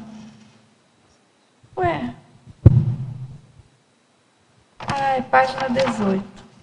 Página 18. O item 7, aglutinação, 17, autenticidade e 86, lá na 19, resiliência. Tá. Aliás, é na 20, resiliência. Tá. Aglutinação. Isso é uma forma da gente estar avaliando a nossa assistência pessoal. Então, a gente tem aglutinado mais pessoas ao nosso redor. Quais os efeitos da nossa assistência ou da nossa energia para atrair ou gerar atenção no assistido. Então, a aglutinação vai ter uma relação direta, por exemplo, com o exemplarismo. O exemplarismo vai ser importante nessa história da aglutinação. Na teática vai ser importante nisso, porque as energias elas vão falar. Então, a aglutinação é um parâmetro para que a gente possa avaliar a nossa assistência. Essa aglutinação, a capacidade de atrair pessoas para assistência, ela vem aumentando ao longo do tempo? É um parâmetro nesse sentido. Em relação ao 17, a autenticidade, vai ter relação direta com a questão da aglutinação, por exemplo. Quanto mais a gente for autêntico, mais as nossas energias vão estar fluindo melhor. Porque se a gente for inautêntico, a pessoa, consciente ou inconscientemente, ela vai perceber isso. E a nossa fala vai perder energia. Então, entra a questão aí da autoridade moral para fazer assistência. E eu posso fazer uma associação, na mesma página, no item 25, na taxologia teática. Aí eu coloquei lá, interassistência calcada na autoridade moral do assistente. Isso vai ter uma relação direta com a autenticidade. Por exemplo, uma pessoa que tem um conhecimento, vou dar um exemplo, por exemplo, o professor Marcelo da Luz, ele tem uma autoridade moral sobre o tema religião acima da média das pessoas, porque ele vivenciou aquilo, ele entende os processos. Então, quando a gente tem autoridade moral de uma vivência por trás, isso, quando a gente fala sobre aquele assunto, a gente impacta mais pela energia da vivência no contexto que a gente está abordando. Então, fica bem claro isso no professor Marcelo da Luz, por exemplo. Tem N outras situações, o próprio professor Val. Então, a autenticidade ela é uma forma da gente estar também servindo de parâmetro para a gente avaliar a nossa assistência. Quanto maior a autenticidade, maior a condição da gente estar impactando sadiamente ou positivamente as pessoas. Leonardo. E o outro item, só um minuto, só mais um item aqui, é o 86, resiliência. Nas assistências que a gente vai estar realizando, nem sempre a gente vai conseguir o que a gente quer. E tanto com o outro ou com a gente mesmo. E a capacidade de ser resiliente para esperar uma mudança do outro, sem você se alterar, ou até às vezes para você esperar uma maturidade sua, ou uma reciclagem, para que a gente possa ajudar a outra pessoa, é importante. Claro que essa espera não é se acomodar na zona de conforto, é antiprocrastinação na veia, vamos dizer assim. Que a gente está fazendo o melhor que a gente pode, sem estar na zona de conforto, sem estar acomodado com aquilo. Então, a resiliência é importante na assistência, por outro motivo também. Quanto maior a capacidade de a gente suportar as pressões intrafísicas e extrafísicas, quando a gente tem um mega foco assistencial, que a gente quer impactar o grupo, isso também ajuda na assistência. Então, às vezes, você vai dar um curso e existe uma repercussão energética de consciência e consciex mais expressiva. Se a gente está seguro naquilo que a gente está falando, qual o nível de entendimento daquele conteúdo? Isso tudo vai impactar no nível de resiliência. E, às vezes, é necessário suportar a pressão das consciex na psicosfera, e para que a assistência possa ser realizada. É outra forma, outro viés de a gente estar olhando esse item 86, de resiliência. Leonardo. Então, eu gostaria de aproveitar, então, o seu verbete de hoje, o tema de hoje, e retomar um assunto que apareceu no outro verbete seu, que era o pedido de perdão, que foi apresentado há 2 dias, no dia 25 de setembro, que era uma situação assim. Então, são 2 pessoas em conflito, e que uma pessoa não consegue perdoar a outra.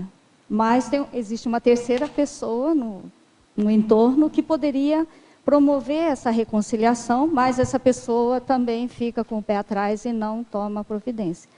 E aí você acabou de falar, dessa antiprocrastinação, de sair da zona de conforto.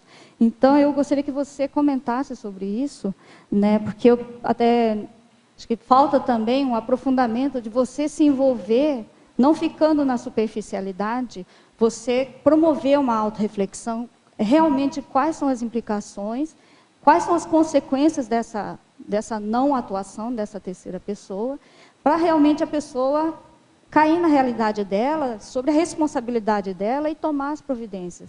Então, daí tem essa questão aí, então, o item 85, que é da reflexão, e outra da antiprocrastinação. Tá. O que eu penso é que, numa relação, tem 2 pessoas envolvidas e uma terceira que a princípio deveria estar isenta, ela precisa atuar. E a gente tem que ter claro que na assistência é necessário um posicionamento. né? Às vezes a gente pode estar até errando com a nossa consciencialidade daquele momento e a gente vai ver o resultado, às vezes, desse erro depois da assistência. Errou, aí a gente vai pedir desculpa, né? A gente errou naquela dosagem, errou naquela abordagem, ok, isso faz parte do serviço. Claro que a gente não vai, a gente vai tentar refletir o máximo, o 85 aí, para que a gente possa evitar os erros. Mas é natural que se a gente está num processo evolutivo, os erros vão acontecer. E a gente precisa não ficar dramatizando esses erros para que a gente não perca oportunidades, né? Que a gente não lentifique a nossa assistência. Em relação às pessoas, às vezes é importante chamar uma pessoa separada, conversar com uma pessoa, conversar com outra pessoa. Às vezes é necessário juntar as duas pessoas. Tem N formas de abordagem, mas é importante que a gente atue, né? A gente precisa evitar ficar preso às imaginações, né? Porque a gente vai criar uns monstros que pode acontecer isso, pode acontecer aquilo, ou não vai adiantar nada mesmo, ou já tentei isso, já tentei aquilo. Então a tendência a ideia é que a gente possa fazer o melhor, né? Conversou, fez, interagiu, atuou, mesmo errando, mas a gente aprende com aquilo. A nossa assistência vai ser qualificada, às vezes, pelo erro. Isso faz parte, para que a gente, na próxima situação, a gente não erre. Também para não cometer a omissão deficitária. Perfeito. E também agrava ainda mais a questão da interprisão grupo carne. Se ficar na omissão e não atuar, aí vai entrar na interprisão. E aí aquela situação vai se repetir, às vezes não com aquelas pessoas, mas em outros contextos, para que a pessoa se posicione, para que ela aprenda a atuar na assistência dela. Isso é importante. E você falou um outro item, reflexão, 85 e antiprocrastinação. Não, que tem relação direta com o que a gente estava falando, né? Então, a antiprocrastinação é fundamental para N situações, mas eu vou colocar uma situação simples, para aumentar nosso bem-estar íntimo e para aumentar o bem-estar íntimo das outras pessoas. Foi como eu comecei falando do verbete hoje. Quem não quer ter bem-estar íntimo o tempo todo? E para ter bem-estar íntimo o tempo todo, a gente tem que ter atitudes, ações práticas, independente da gente estar errando ou não. Claro que a ideia é a gente não errar, mas se acontecer o erro, vai servir para a nossa qualificação da assistência pessoal. Então, não ficar evitar ao máximo a procrastinar atitudes e ações. A gente precisa colocar o que a gente vê, reflete, como importante na prática, nos nossos hábitos, comportamentos, porque essa mudança prática, essa vivência na prática, que vai levar à reflexão, que vai levar a gente a entender que não é o melhor caminho ou que é o melhor caminho para a gente estar vivenciando ou dando conta da nossa programação. Léo, na página 15, em fatologia, de baixo para cima, a segunda linha, que você fala, a interassistência sendo o pilar da evolução consciencial.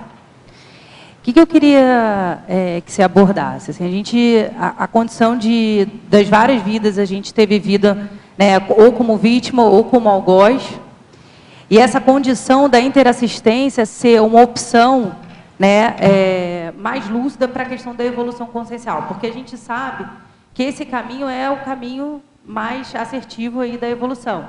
Só que a gente tem a questão dos traumas, o psicossoma, a gente sabe que a gente vem a várias vidas, né, isso fica, às vezes, marcado no nosso psicossoma. Como é que a gente se liberta disso e assume essa condição do processo interassistencial? Ok. Natural, todos nós temos, ou já vivenciamos, ou temos experiência nisso em algum grau, nessa questão de ciclo vítima-algoz. Esse ciclo ele só termina quando o mais lúcido do ciclo abre mão, né? Porque uma vez você é vítima, outra vez você é algoz, a gente precisa que o mais lúcido acorde. Uma pessoa dessa relação ela precisa acordar. Quando ela acorda, ela vai poder começar a atuar de uma forma melhor. Só que não é de uma hora para outra que ela muda a realidade dela. Então é natural que, às vezes, um trauma vivenciado no passado, ele marque aquela consciência e às vezes ela tenha medo de ter uma atitude, porque às vezes ela perdeu uma vida na vida passada, numa vida anterior. Então, às vezes, ela fica com um trauma em relação àquilo. O que eu penso que é importante? Que a pessoa faça uma planificação, ela coloque uma listagem do que ela considera que seria mais maduro para ela superar aquele traço, aquela situação. Então, ela vai colocar lá 10 itens, 20 itens, pouco importa. E ela vai pegar o item e vai dar uma nota para cada item, né, de dificuldade. Depois disso, ela vai pegar o item que ela botou a nota mais baixa. Né? Qual é a nota 1? Porque você vai investir na nota 1. Você não vai mexer no que é nota 9 ou nota, vamos dizer, de 0 a 10, no grau 10 de dificuldade. A gente vai pegar o grau 1. Esse grau 1, que fatos, ou que hábitos, ou que comportamentos eu preciso passar a ter para que eu dê conta desse grau 1 de dificuldade do meu emocional. Depois que você der conta desse grau 1, o que era grau 2 virou grau 1, o que era grau 10 virou grau 9, porque você está mudando sua pensanidade. A gente está gradativamente reeducando o emocional.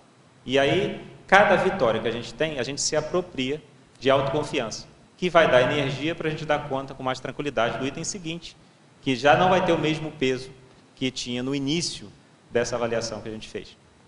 Aí eu penso que é nesse processo. Para cada item, vários fatos que a gente, ou várias ações práticas que a gente precisa botar para a gente estar vivendo no dia a dia. E isso vai ajudar a gente a ir superando as nossas questões.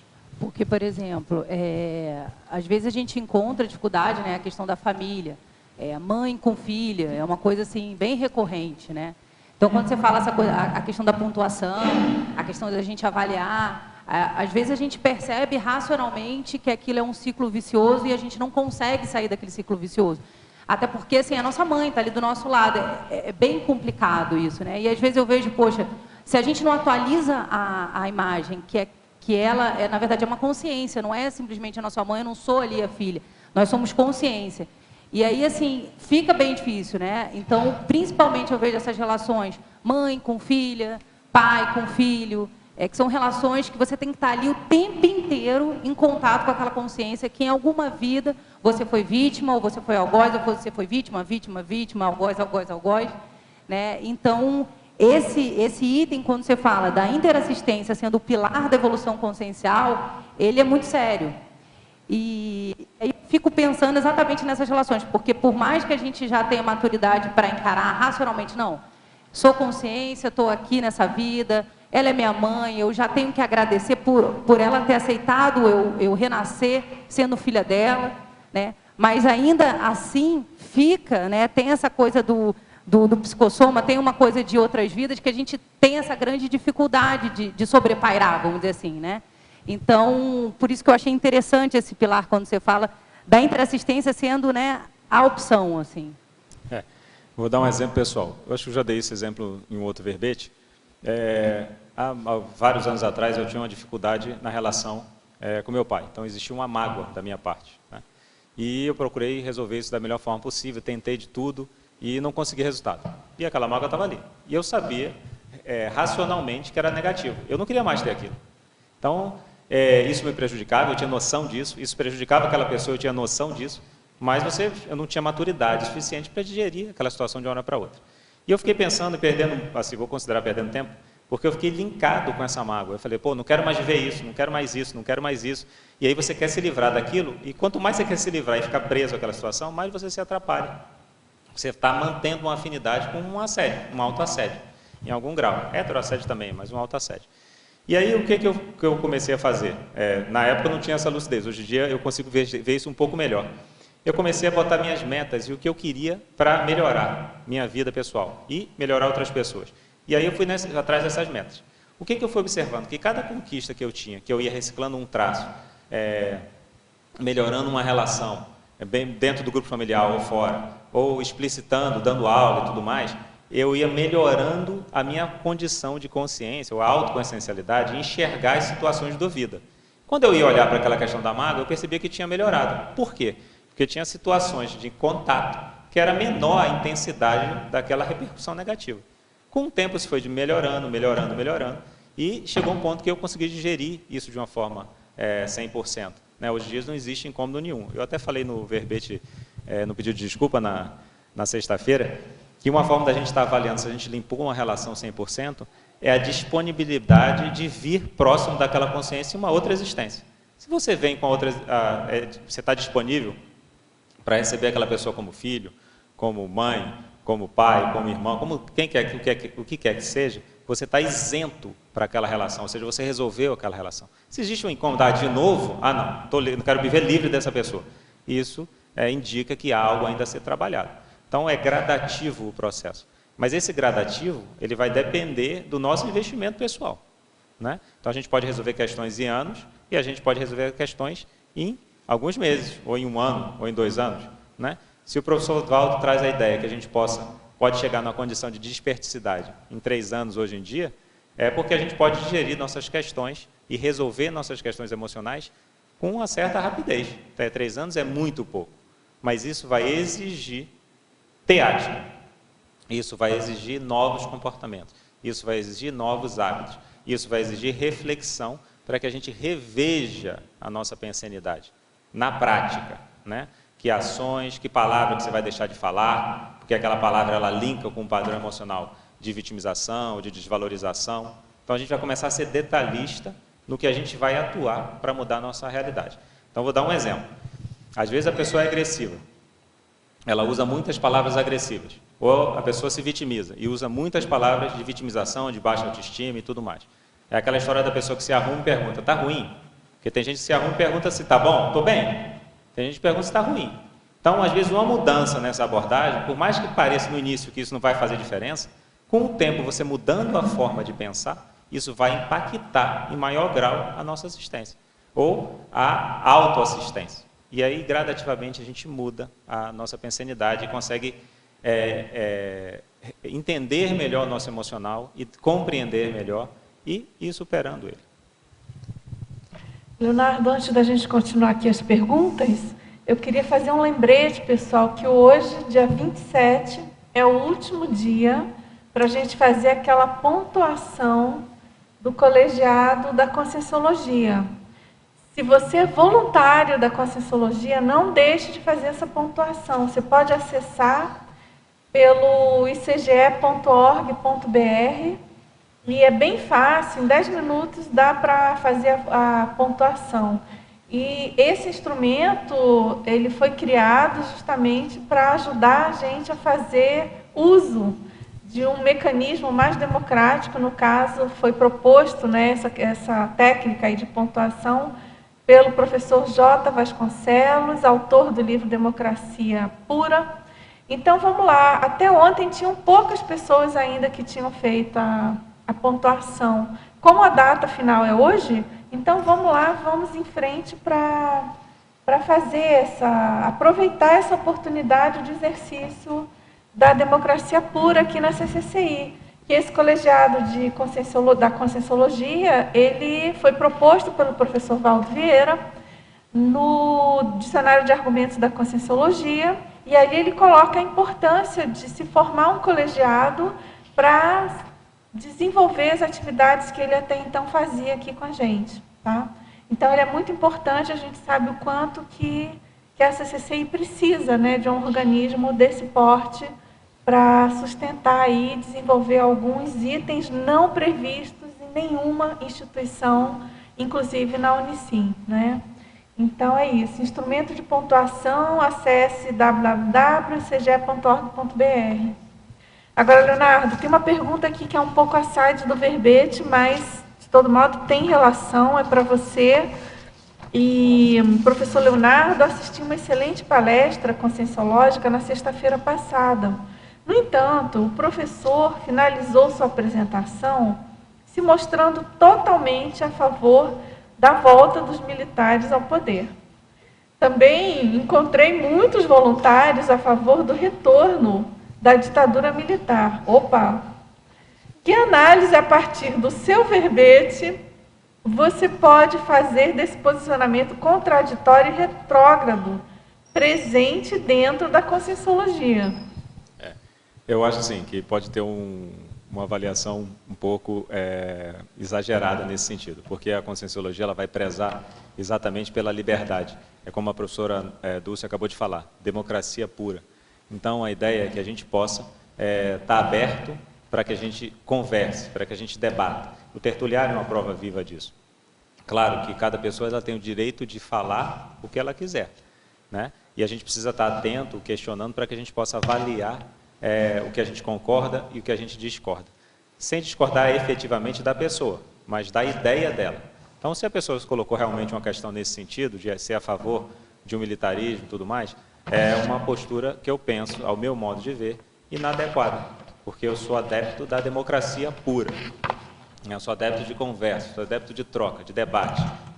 Isso enriquece a consciência, porque isso já gerar reflexões suficientes para que cada um possa se posicionar e ter autonomia, e gerar sua autonomia pessoal, né? Ou, como o professor Félix fala, acender a luz própria. A gente precisa de pessoas que já acenderam a luz própria, ou seja, que já têm um nível de autonomia, ou de autoconfiança, ou de atuação, independente de quem quer que seja. Claro que a pessoa vai trocar, né? É a questão da interdependência. Então, eu não sou favorável a essa questão do militarismo, efetivamente num poder ou uma ditadura. Eu acho que isso fere a assistência em alto nível, isso fere a cosmoética, e penso que a pessoa possa ter colocado isso de alguma forma, e talvez não tenha ficado tão claro. Mas se foi colocado dessa forma, eu concordo com você que é negativo, não é maduro, né? Num processo de evolução, a gente tem que estar prezando sempre pela troca, pela autonomia, pela democracia, do que por um processo de ditadura ou militarismo. Com certeza, qualquer tipo de ditadura não combina com conscienciologia. E se tem algum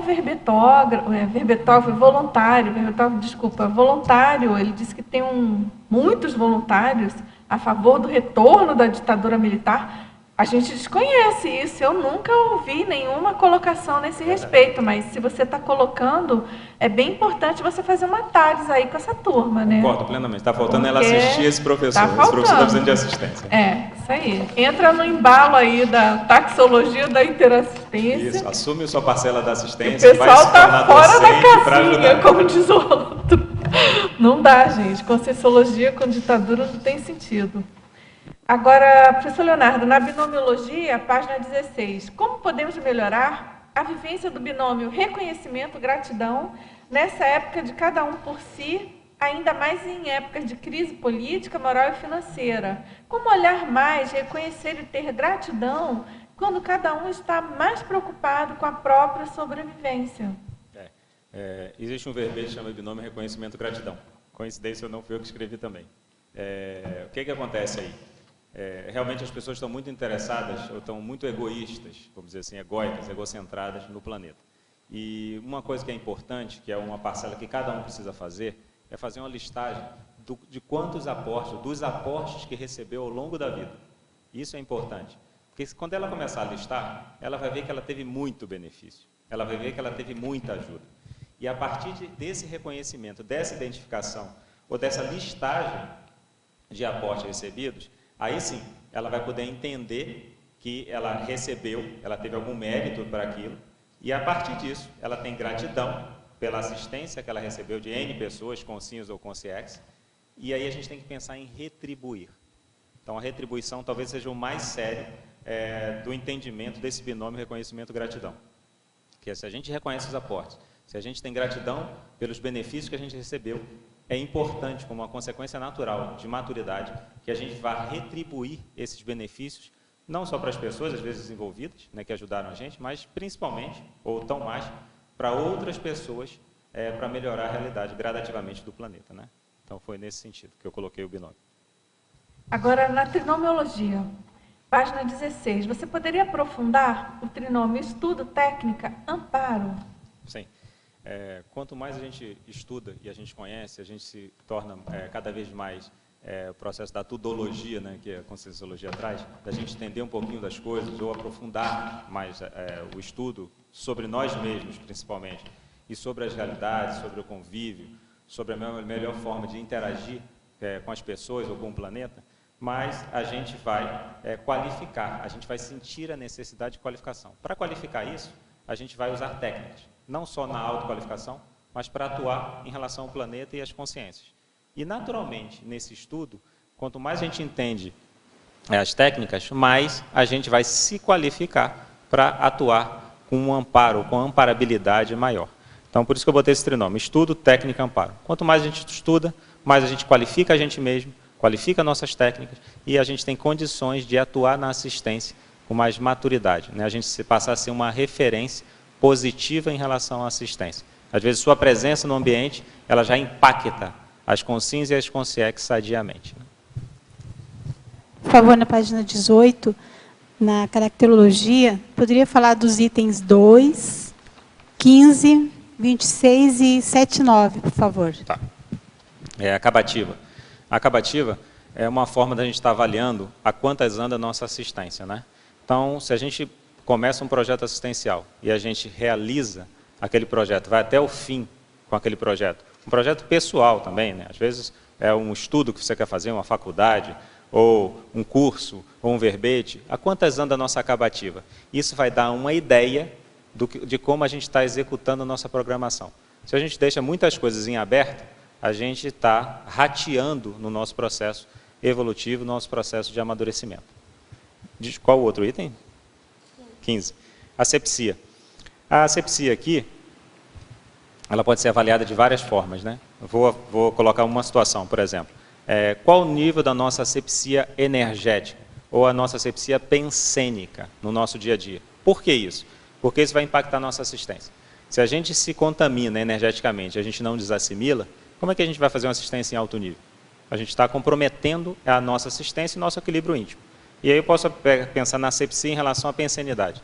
Né? Nossos pensamentos, a média desses pensamentos, sentimentos e energias, eles estão positivos? Eles estão mais assistenciais? O que predomina nessa manifestação? A gente, em relação à pensenidade, ou à asepsia da pensenidade, a gente se mantém já mais equilibrado na maioria do tempo, no dia a dia? Ou a gente ainda perde equilíbrio, se destempera com facilidade? Essa asepsia vai impactar a assistência, não só as pessoas que a gente encontra no dia a dia, mas de uma forma mais ampla, o exemplarismo perante o planeta. Né? A gente tá... E o outro é o 26, comunicabilidade. Comunicabilidade. Esse item eu considero bem importante, porque a gente comunica o tempo todo, mesmo em silêncio. E isso vai estar falando da nossa assistência. Né? O que a gente está comunicando quando a gente está em silêncio? Né? Nossa pensenidade, ela fala. Nossos gestos, eles comunicam. Né? Nossos comportamentos comunicam. Então, tem uma relação direta com o exemplarismo também. Então, a comunicabilidade é todas as informações verbais e não verbais que a gente pode estar listando, que a gente considere ser mais maduro para uma assistência. E o que a gente faz para conquistar o que a gente não conquistou desses itens que a gente listou. Né? Então, a comunicabilidade é importante porque a gente precisa se comunicar. Né? Somos seres sociáveis, né? De convívio. E a gente comunica, e essa comunicação ela pode impactar sadiamente e ajudar assistencialmente as consciências e as consciências. Às vezes a gente sozinho, no quarto, a gente está comunicando algo para as consciências. E o que a gente está comunicando? O que a gente comunica para os nossos amparadores? Quando a gente faz uns atos anticosmoéticos sozinho no quarto trancado. Né? Que tipo de pensenidade que a gente tem ali? Né? Que a gente às vezes pensou contra uma pessoa. Então a gente está comunicando a nossa imaturidade ao amparador. A gente tem que começar a ficar atento o quanto vai, o quanto anda, a quantas anda a nossa comunicabilidade nesse nível de detalhismo. Quanto mais detalhismo, mais importante. Tá? E o outro é o 7.9, pontualidade. Pontualidade. A questão da pontualidade, eu coloquei aqui na ideia de gerar uma reflexão. Se a gente está se mantendo mais tranquilo, é um ponto, né? Porque se a gente está acelerado o tempo todo, a gente sempre chega atrasado, ou às vezes você chega até mais ou menos na hora, mas sempre correndo, isso vai interferir na sua assistência. Porque a gente vai perder situações e contextos. Se você fosse tranquilo, a gente poderia pegar uma informação ou uma troca com uma pessoa que seja, para a gente assistir ali adiante um contexto que possa surgir. Né? Outra questão da pontualidade é que às vezes a gente acedia o outro. Né? Você marcou com a pessoa um horário e a gente não chegou, isso está falando da assistência. Né? A gente não pode assediar as pessoas. Então, se marcou um horário, vamos tentar chegar dentro daquele horário para que a gente possa estar atuando assistencialmente. Então, é um parâmetro, né, que a gente pode utilizar para aferir a nossa maturidade em relação à assistência. Né? Não só com a gente mesmo, né, para a gente evitar correrias, porque a gente perde na questão da assistência, mas em relação às pessoas, né, para a gente não gerar um impacto ou um assédio em relação ao outro. Leonardo, aqui na página 16, teologia, a teoria da singularidade consciencial estimulando o desenvolvimento de novas formas de assistência. Como que você vê essa singularidade aí consciencial? Qual que são a complexidade dele na assistência? Aqui tem duas formas de a gente pensar nisso que eu coloquei. Tanto tem a singularidade da pessoa, do assistente, como do assistido. Sim. E cada um vai ter seu veio assistencial. Vai ter onde a pessoa tem a sua maturidade, onde ela já é mais especialista, onde ela flui melhor. Claro que ela tem que querer ampliar mais isso. E ela tem um grupo para assistir. Então, a sua singularidade, ou a nossa singularidade, ela vai estimular que a gente amplie as nossas formas de assistência. Né? E a gente precisa ampliar naquele traço que a gente já funciona bem. E melhorar outros traços, que a gente ainda não domina o suficiente. Em relação às pessoas, os assistidos, eles são extremamente singulares, né? Toda a consciência, e nós mesmos, somos extremamente complexos na nossa assistência, na nossa vivência, na nossa vida. E quanto mais a gente entender e for criativo em pensar em N possibilidades de assistir, ou em que nova forma, que às vezes ninguém pensou, a gente possa estar refletindo para atuar com uma pessoa, é importante. Então, a gente precisa enxergar essa singularidade como um estímulo à nossa melhoria da pensanidade, né? Porque a gente pode parar para refletir e levantar N formas de atuar com aquela consciência, né? Eu fico pensando num evoluciólogo, que ele entende o processo, já tem uma visão de conjunto absurda, e o nível de capacidade de tornar uma informação tão singular, ou seja, tão direcionada para aquela consciência, né? Então, esse conhecimento, essa visão de conjunto que ele tem, é o que a gente precisa, eu acho que está caminhando para a gente desenvolver isso na gente. Porque isso ajuda muito, né? Cada consciência é única, né? E ela também sempre tem uma assistência diferenciada, né? Então, essa condição aqui, eu também queria que você colocasse aqui a codicologia, o que tem a ver também, no Código Pessoal de Cosmoética, visando a qualificação da interassistência 24 horas por dia. Eu coloquei o codicologia aí, a questão da qualificação, é que a gente precisa estar atento a isso ao tempo inteiro. E eu até associei a legislogia, né, a lei do maior esforço aplicada à qualificação da amparabilidade pessoal. Eu usei o mesmo termo, que é a questão da qualificação. A gente precisa estar atento, porque a gente veio aqui, uma das coisas, um objetivo básico, vamos dizer assim, é o processo evolutivo. E esse processo evolutivo vai passar pela autoqualificação. Sim. Então, quanto mais a gente se qualifica, mais a gente qualifica o outro. Então, a assistência ao outro, ela pode servir de motivação para a gente se qualificar mais. Porque se a gente se qualifica, a gente entende melhor a assistência, a gente vai atuar melhor e a gente vai ajudar e vai ser ajudado. Por isso que o verbete é a taxologia da interassistência. Essa troca é rica para os dois. Né? Foi nesse sentido. Tá, ok. Obrigado. Tem uma pergunta na página 20. Você podia explicar a frase enfática? Sim. Vou ler ela aqui. Quanto maior a capacidade de discriminar, classificar e categorizar as opções interassistenciais, mais o assistente qualifica e amplia as possibilidades de esclarecimento interconsciencial. Então, o que eu quero colocar aqui?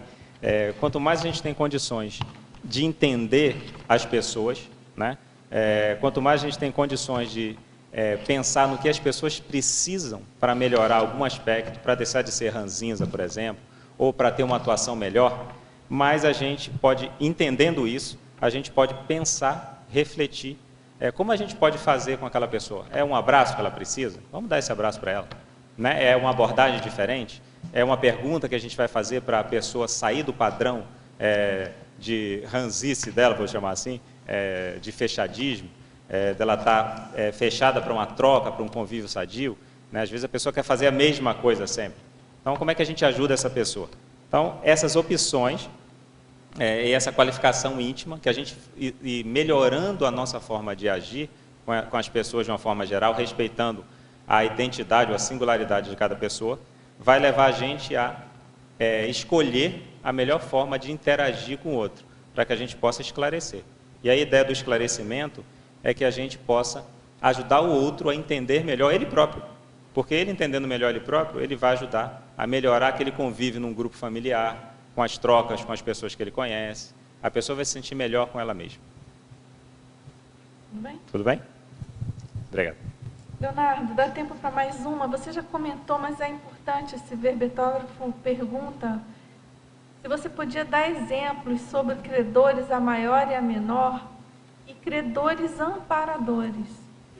Os credores a maior que eu coloquei são exatamente os amparadores. São os credores ou as pessoas que a gente tem um vínculo, que são pessoas que ajudaram a gente, né? São os nossos amparadores, né? São as pessoas que estão no nosso livro de credores a maior. Elas ajudaram a gente. E aí a forma da gente estar retribuindo isso se a gente pode fazer alguma coisa por elas, ótimo. Mas se às vezes a pessoa já está tão distante da gente, assim, em relação à maturidade evolutiva, a gente pode retribuir atuando da mesma forma que ela atuou com a gente, com outras pessoas, né? Fazendo assistência para outras pessoas.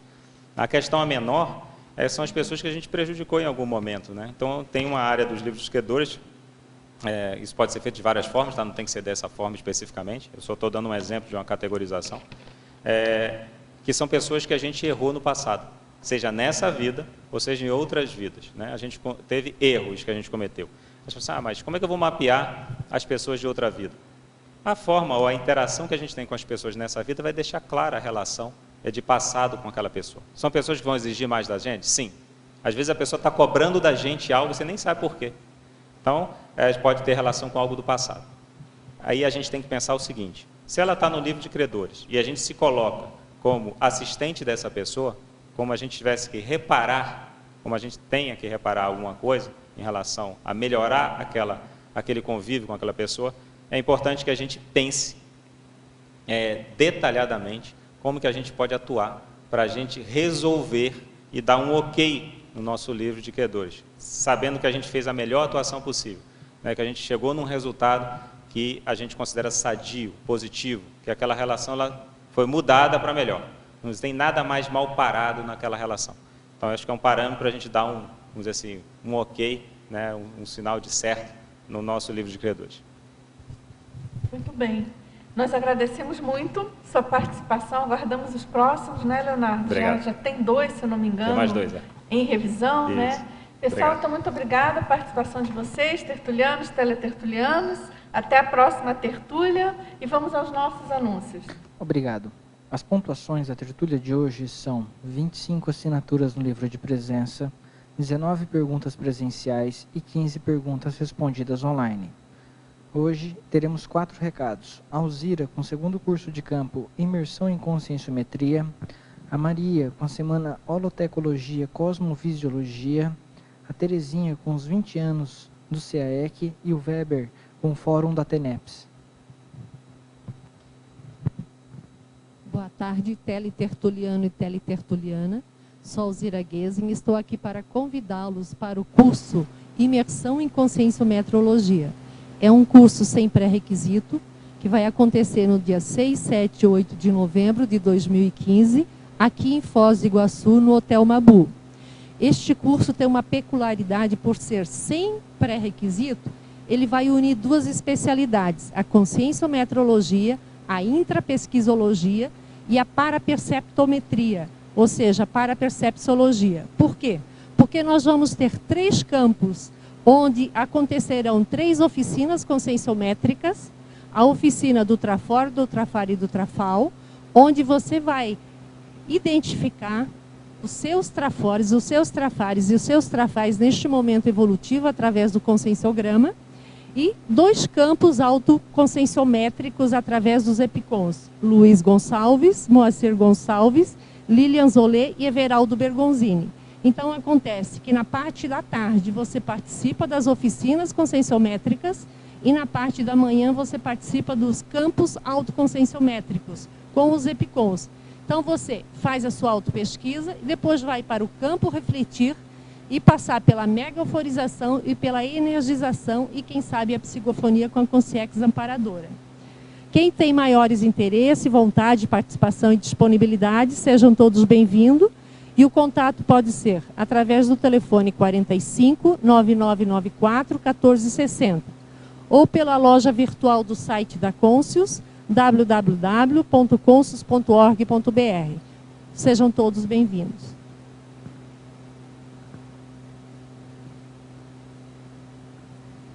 Boa tarde. Estamos convidando a todos para o curso Holotecologia e Cosmovisiologia, 3ª edição. A abertura acontecerá no dia 30 de outubro de 2015, às 18 horas, com o lançamento de livros e revistas. No dia 1º de novembro de 2015, acontecerá o campo bioenergético mental somático com os EPICONs Everton Santos e Flávio Buononato. Dando continuação às festividades comemorativas às 2 décadas do CAEC, acontecerá o jantar à espanhola por adesão. Continuando o evento da semana Holotecologia e Cosmovisiologia, serão ministrados mini-cursos do dia 12 ao dia 6 de novembro de 2015, a partir das 14h30, discutindo diversos temas. Maiores informações e inscrições na recepção do CAEC com Sônia ou Michel, no telefone 45 3525 2652. Obrigada, tenha todos uma boa tarde. Boa tarde.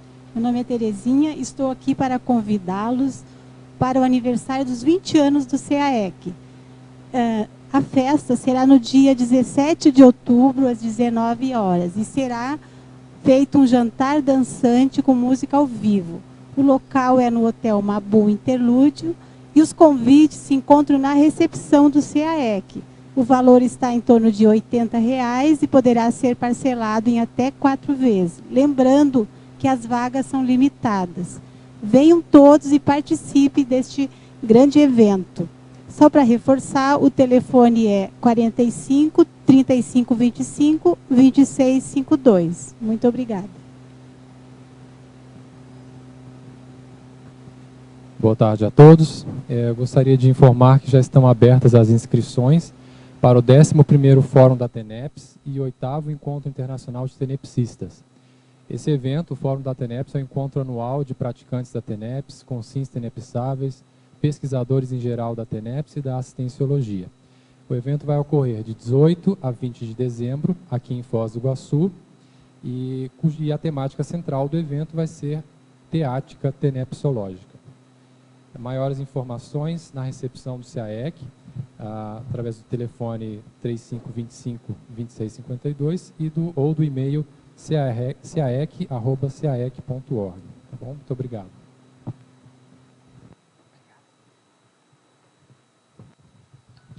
Para amanhã, teremos o verbete Holopensene tenepsístico, especialidade tenepsologia, e a verbetógrafa Pilar Alegre.